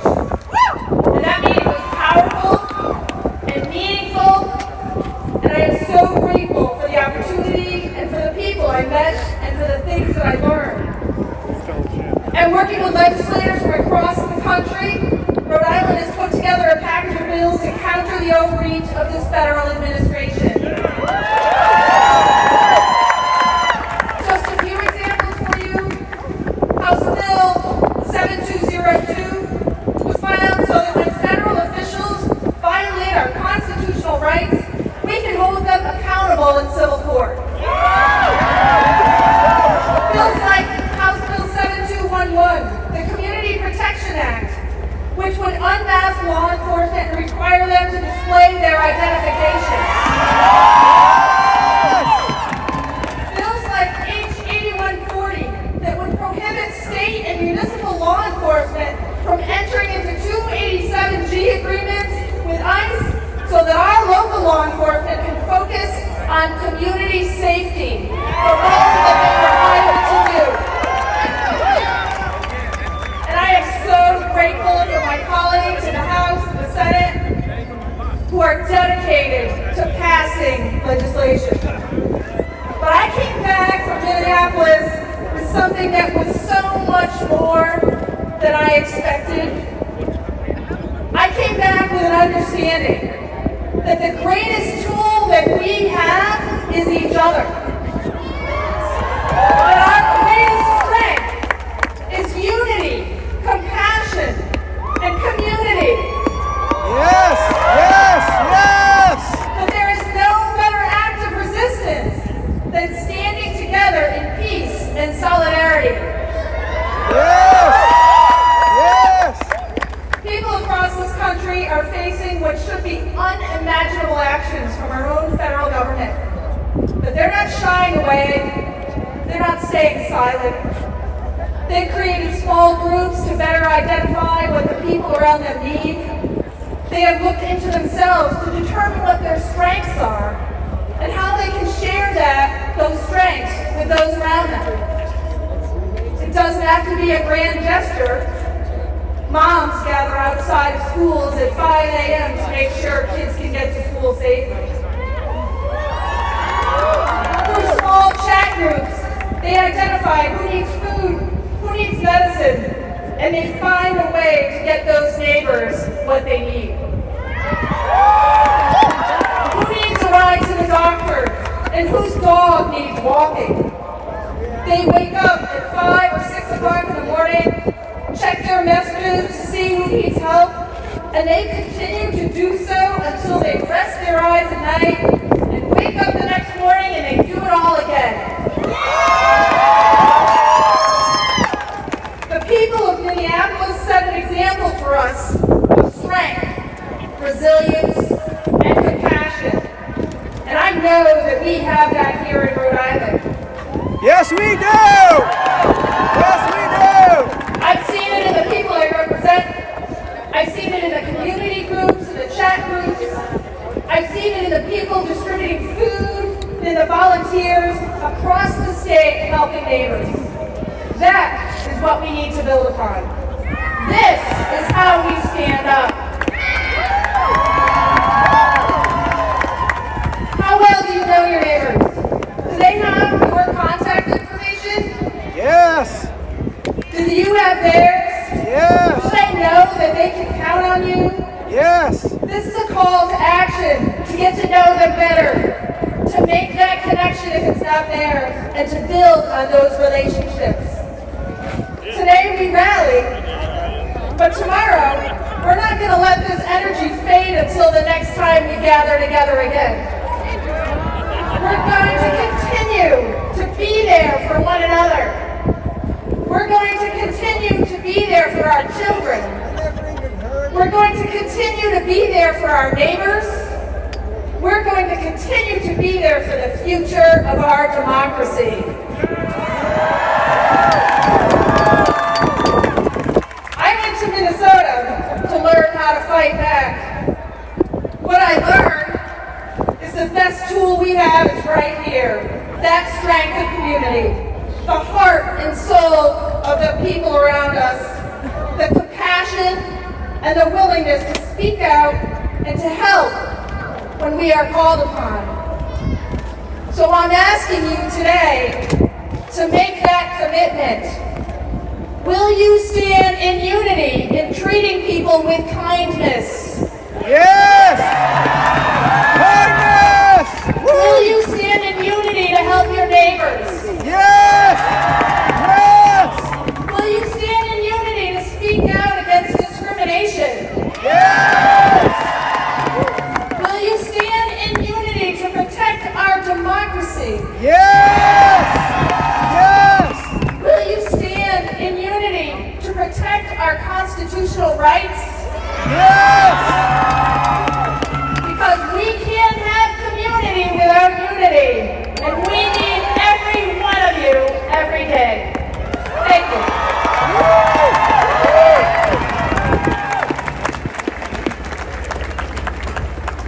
Please give another round of applause to Representative McGaugh.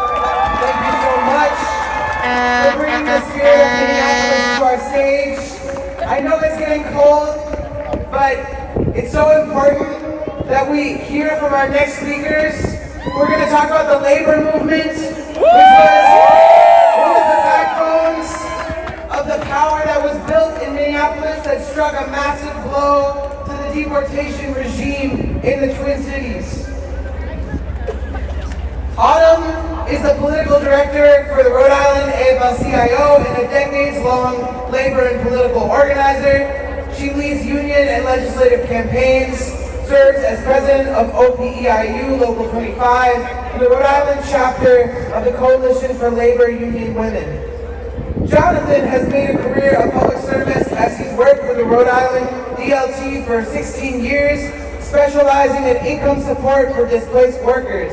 As a union leader, Jonathan understands the importance of organizing working people and standing up for working families. Give it up for Jonathan Jacobs and Autumn Kiat.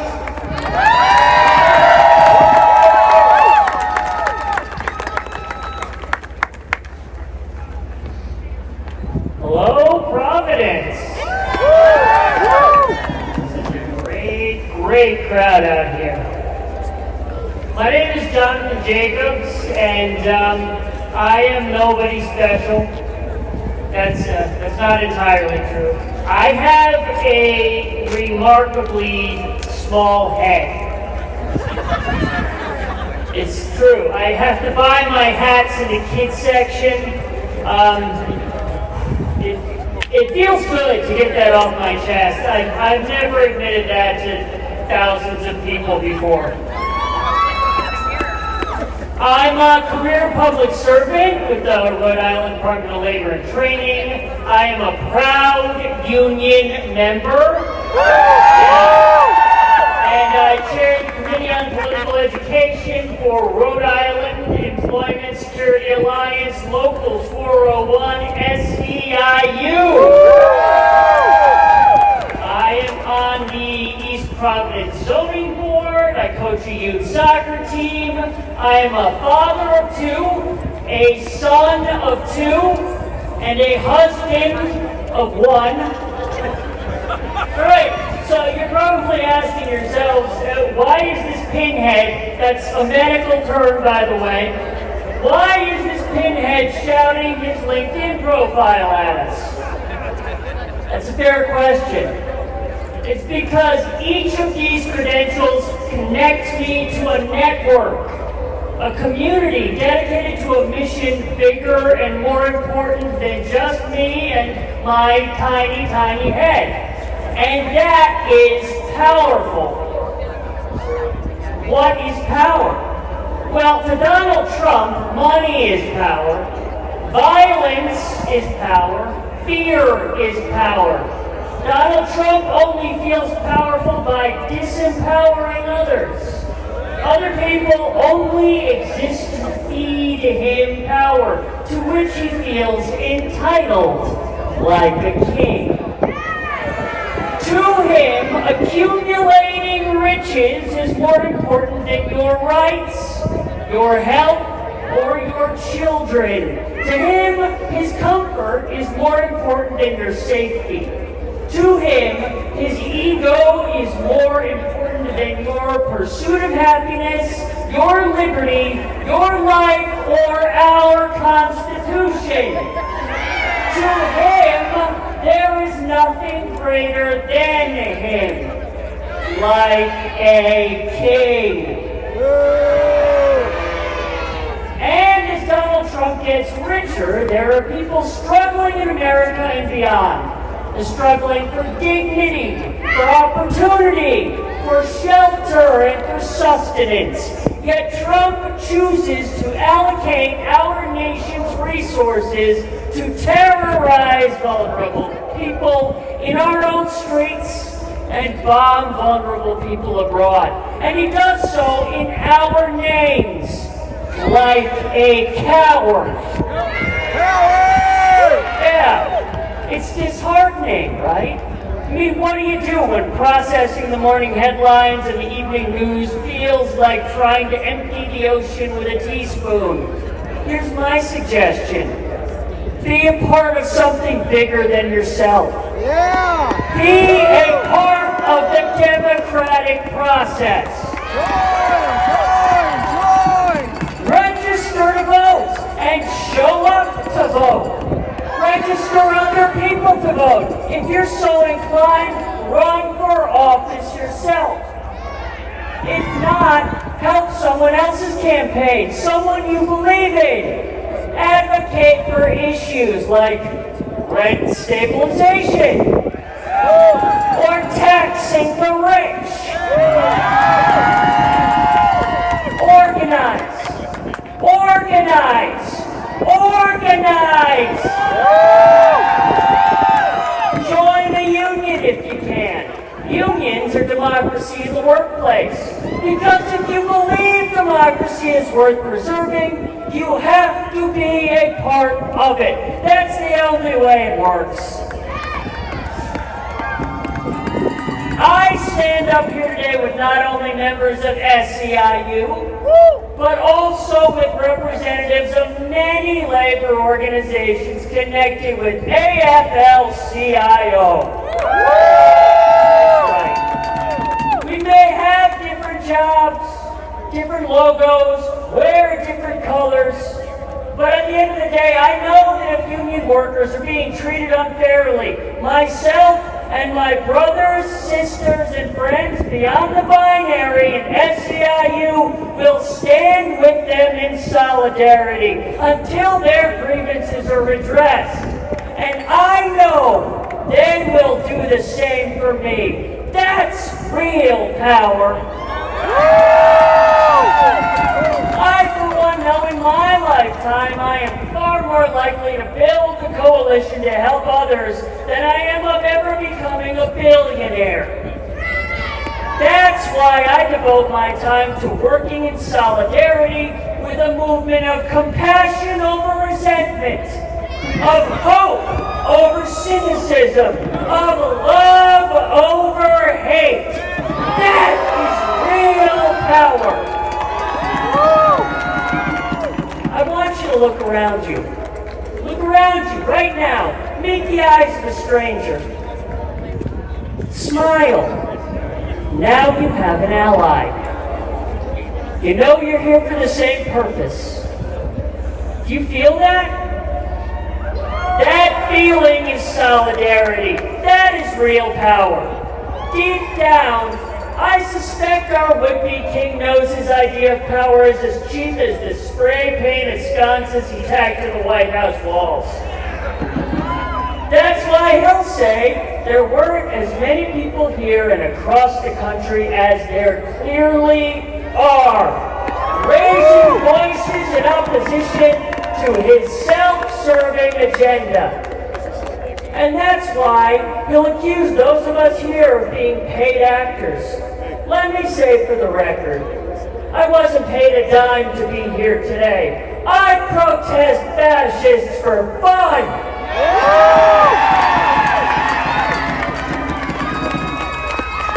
And protests are great, right? I mean, this feels good, right?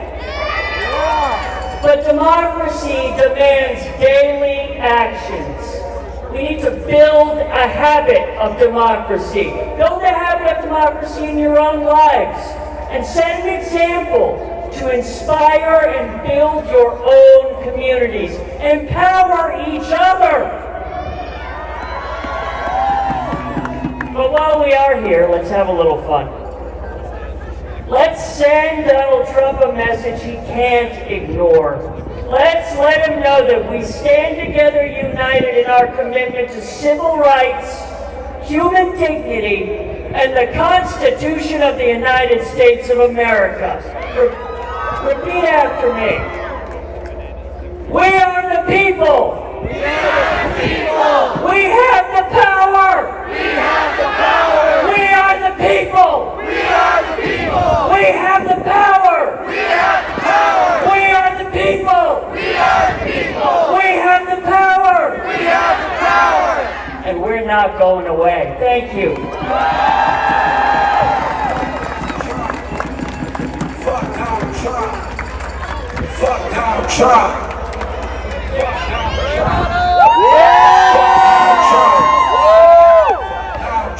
This is awesome.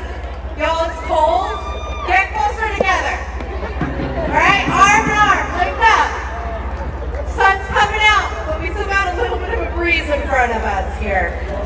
My name is Autumn Kia. I'm a political director with the Rhode Island AFL-CIO. We are a federation of unions in the state of Rhode Island. We represent over 80,000 workers in the state of Rhode Island. And we are the labor movement. I am a proud union member. I'm the daughter of a union teacher. I come from a long line of women that work for a living. Our members are proud of the work that they do. Union members build our state. They teach our kids. They drive our buses. They care for us in hospitals, in nursing homes. They clean our hotels. They work in our airports and in our government. We make Rhode Island work. You know who doesn't work for a living? Billionaires, kings, dictators. They don't need to. They steal our labor. They steal our tax dollars, our hard work to make them richer. There is nothing wrong with working for a living. But what are you going to do if you lose your job? Just this past Christmas, Trump tried to put hundreds of Rhode Islanders out of work when he attacked the Revolution Wind Farm. What did we do? We put workers first. We as a labor movement stood together in solidarity and we finished that job. Thousands of Rhode Islanders have already lost their health insurance because of Trump's attacks on the federal tax credit, Medicare, Medicaid. Premiums are on the rise with no end in sight. So I ask you, when you lose your health care, what will you do? Fight back! Fight back, that's right. Yeah. When you can't afford gas, when you can't take the bus because of cuts to public transit, when you can't afford heat, electricity, groceries, what are you going to do? We're going to fight back, that's right. And when you lose your home because the rent spikes and the landlord kicks you out, or because you can't keep up with ballooning mortgage payments and the bank forecloses, what are you going to do? Fight back! That's right. Trump is not worried about these things. Him and his billionaire friends don't have to worry about feeding their kids or paying for mom's meds. This administration is coming for our jobs. It is coming for our unions, our homes, and our health care. So what are we going to do? Fight back! We are going to register everyone we know to vote, and then we're going to go out and vote. We are going to call our reps and our senators, and we're going to tell them to tax the rich. When the choice comes down to millionaires or Rhode Islanders and their ability to feed their families and go to the doctors, I choose us, the working class, every time. We are going to pass rent stabilization in the city of Providence.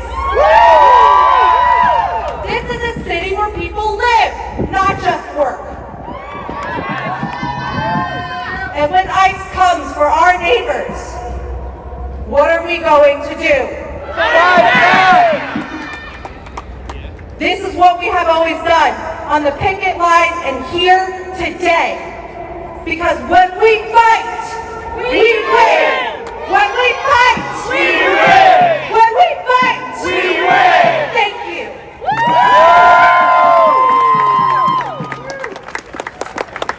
Let's hear another round of applause for Autumn and Jonathan. What an incredible, powerful message. And let's run that back one more time. When we fight, we win! When we fight, we win! When we fight, we win! Thank you for teaching us about the power of workers, the power of unions, and what it means to organize in solidarity across our differences under one banner. One of the most sinister tricks of the Trump administration is trying to turn workers against our immigrant neighbors. Will we fall for that? No! Will we fall for that? No! As Jonathan said, everyone in this audience, immigrant or not, has so much more in common with each other than any of us will ever have with the billionaires. This is what we mean by uniting our struggles. Immigrant rights are workers' rights. With that, we want to introduce our final speaker for today. Thank you so much for staying with us. This is an important message.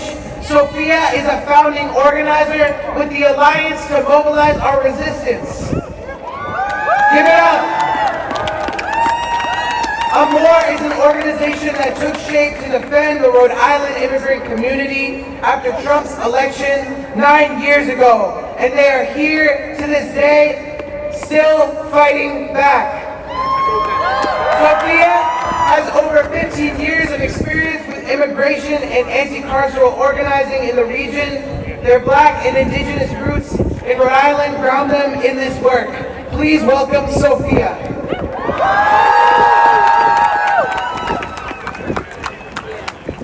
Thank you, everybody, and I'm really happy to be here to close us out today. Give it up for yourselves for staying all the way to the end. My name is Sophia Wright, and I am an organizer with the Alliance to Mobilize Our Resistance. AMOR is a founding organizing partner with the Deportation Defense Network of Rhode Island. We have been organizing to defend our immigrant community against detention and deportation since Trump's first administration in 2017. We're here today to speak to this historic political moment. In Rhode Island, we've seen ICE kidnap people off our streets and witnessed our families detained by ICE under conditions of profound neglect at the Wyatt Detention Facility in Central Falls. We have heard time and again from reports that medical staff are withholding medications, opting to give Tylenol to minimize costs and maximize profit. That has meant that people with conditions that require daily medication, like diabetes, heart conditions, sickle cell, and cancer, see their conditions worsen as a direct result of their refusal to provide care. ICE detention centers are not care facilities. That is why we need your support to pass AMOR's legislation to remove ICE from the Wyatt. This year, we have seen people transferred from the Wyatt at unprecedented rates to other parts of the country to be disappeared into the immigrant detention system, separated from their support systems, and ultimately deported. Shame. Our team has supported folks deported to countries they have never stepped foot in, without any identity documents or money, just the clothes on their backs. Shame. Across the country, we have witnessed ICE agents intimidate activists, silence political speech, and even brutalize and murder us. Shame! One of the most blatant examples is the targeting of student activists speaking up against genocide in Palestine. Shame! But we know every time our neighbors from Black, Indigenous, and Arab nations are picked up and removed from our communities, a political statement is being made about who belongs here. Will we let them decide who belongs here? No! In the U.S., citizenship has always been tied to a politic of white supremacy, where some countries, races, and classes of people are fast-tracked to become citizens, while others are resigned to accept seasonal temporary work permits or to live in the shadows to support their families while they navigate an expensive, uncertain, and decades-long process to gain permanent residency. Shame!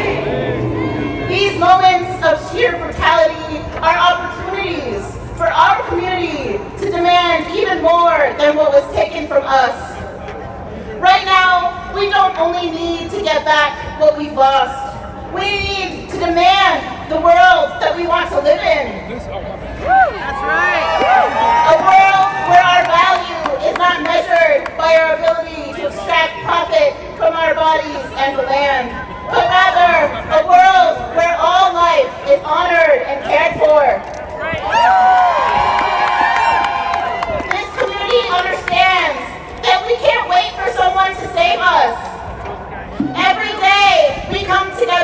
make history. That is why we are building a movement that unites all of us. This past year was designed to demobilize and disempower us. But we know that this administration can't sustain their agenda if we rise up and stop cooperating with their new normal. The Deportation Defense Line is a network of community members who are mobilized to show up when ICE is spotted in our community. You can get involved by texting DEFEND to 401-675-1414. When you call the defense line, our verifiers will show up and we will call for a mobilization to have our community kick ICE out of all of our communities. Next month will be the 20-year anniversary of the Day Without Immigrants, where we defeated the Sensenbrenner bill that would make being undocumented a felony.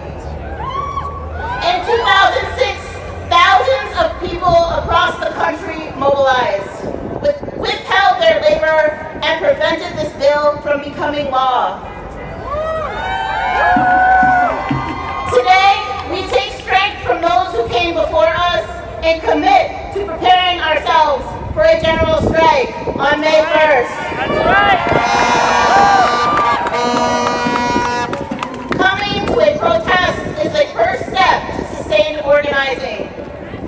Sustained organizing is what helps us win against worker exploitation, against xenophobia, against U.S. imperialism, war, and resource extraction.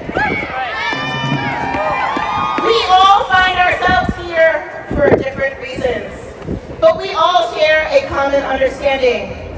Your humanity is tied to my own. We will not tolerate a society where the violation of our rights is the norm.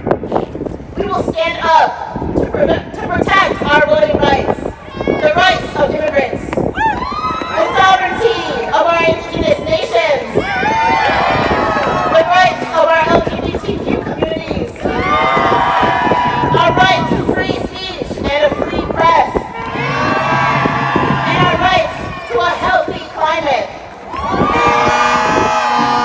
That is why we demand an end to ICE detention. ICE agents out of Rhode Island, get off our streets and free all our people. Abolish ICE! Abolish ICE! Abolish ICE! Abolish ICE! Abolish ICE!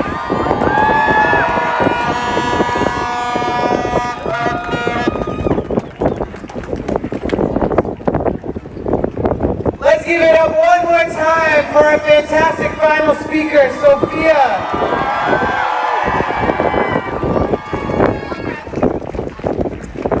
The brutal, violent, racist, ICE secret police cannot be reformed. And I am one of hundreds of volunteers who have mobilized against ICE, and they have swarmed the schools and parking lots and neighborhood streets from Cranston to Central Falls, from Pawtucket to Providence. We don't want funding for body cams. We don't want to just unmask ICE officers. We demand the abolition of ICE once and for all. Abolish ICE! Abolish ICE! Abolish ICE! And thank you, Sophia, for reviving the legacy of a day without immigrants. When immigrants across this whole country showed their power by refusing to work. That day proved that even those of us under the most extreme oppression can get organized and fight back. And when we fight, when we fight, let me really hear you. When we fight, on May 1st this year, unions, community groups, and progressive organizations of all kinds are gearing up for another powerful day of protest. This upcoming May Day, 20 years after a day without immigrants, we will shut this country down again. I'm going to close us out. I hope you can all feel the power and the potential. Even though our numbers have dwindled, our power has not. And we have created so much potential here today. Anyone and everyone can step up to this fight. And if we make today our first step in joining and committing to the resistance, we will win again. Our anger, our fury must be channeled towards action. Join the resistance. Join an organization. I hope you connected with the many, many organizations who are here tabling today to provide pathways for us into the movement. Thank you so much to Graham from Sound Advice for donating this incredible sound system so we can hear our speakers' words so clearly. And it's important that I point out that today's action was also made possible by everyday people, volunteers working full-time jobs, who dedicated all of their extra efforts to being here and donating their time and money to providing a space for us to gather and build our strength. Thank you to each and every one of you. And if this action has spoken to you, please consider donating and supporting the Rhode Island Resistance Coalition. We have a fundraising table. I want to close out. I'll be brief. I promise. I want to close by insisting that we have every reason to be optimistic. When we abolished slavery, when we abolished Jim Crow, and won that Voting Rights Act that so many of our speakers talked about here tonight, everybody thought it was impossible. They said these systems are too powerful. They are all powerful. But once people had decided enough was enough, there was no force on earth powerful enough to stop the committed and organized who are yearning to be free. This great history of people like us, movements like the one we're building, that risked everything to fight for their freedom, is proof that we can not only prevent today's backslide into fascism, we can move this country forward.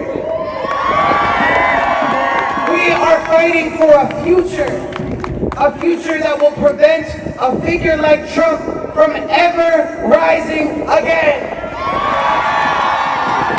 Our struggle today is a seedbed for a true democracy. Thank you all so much for being here, and we will see you out in the streets until we win.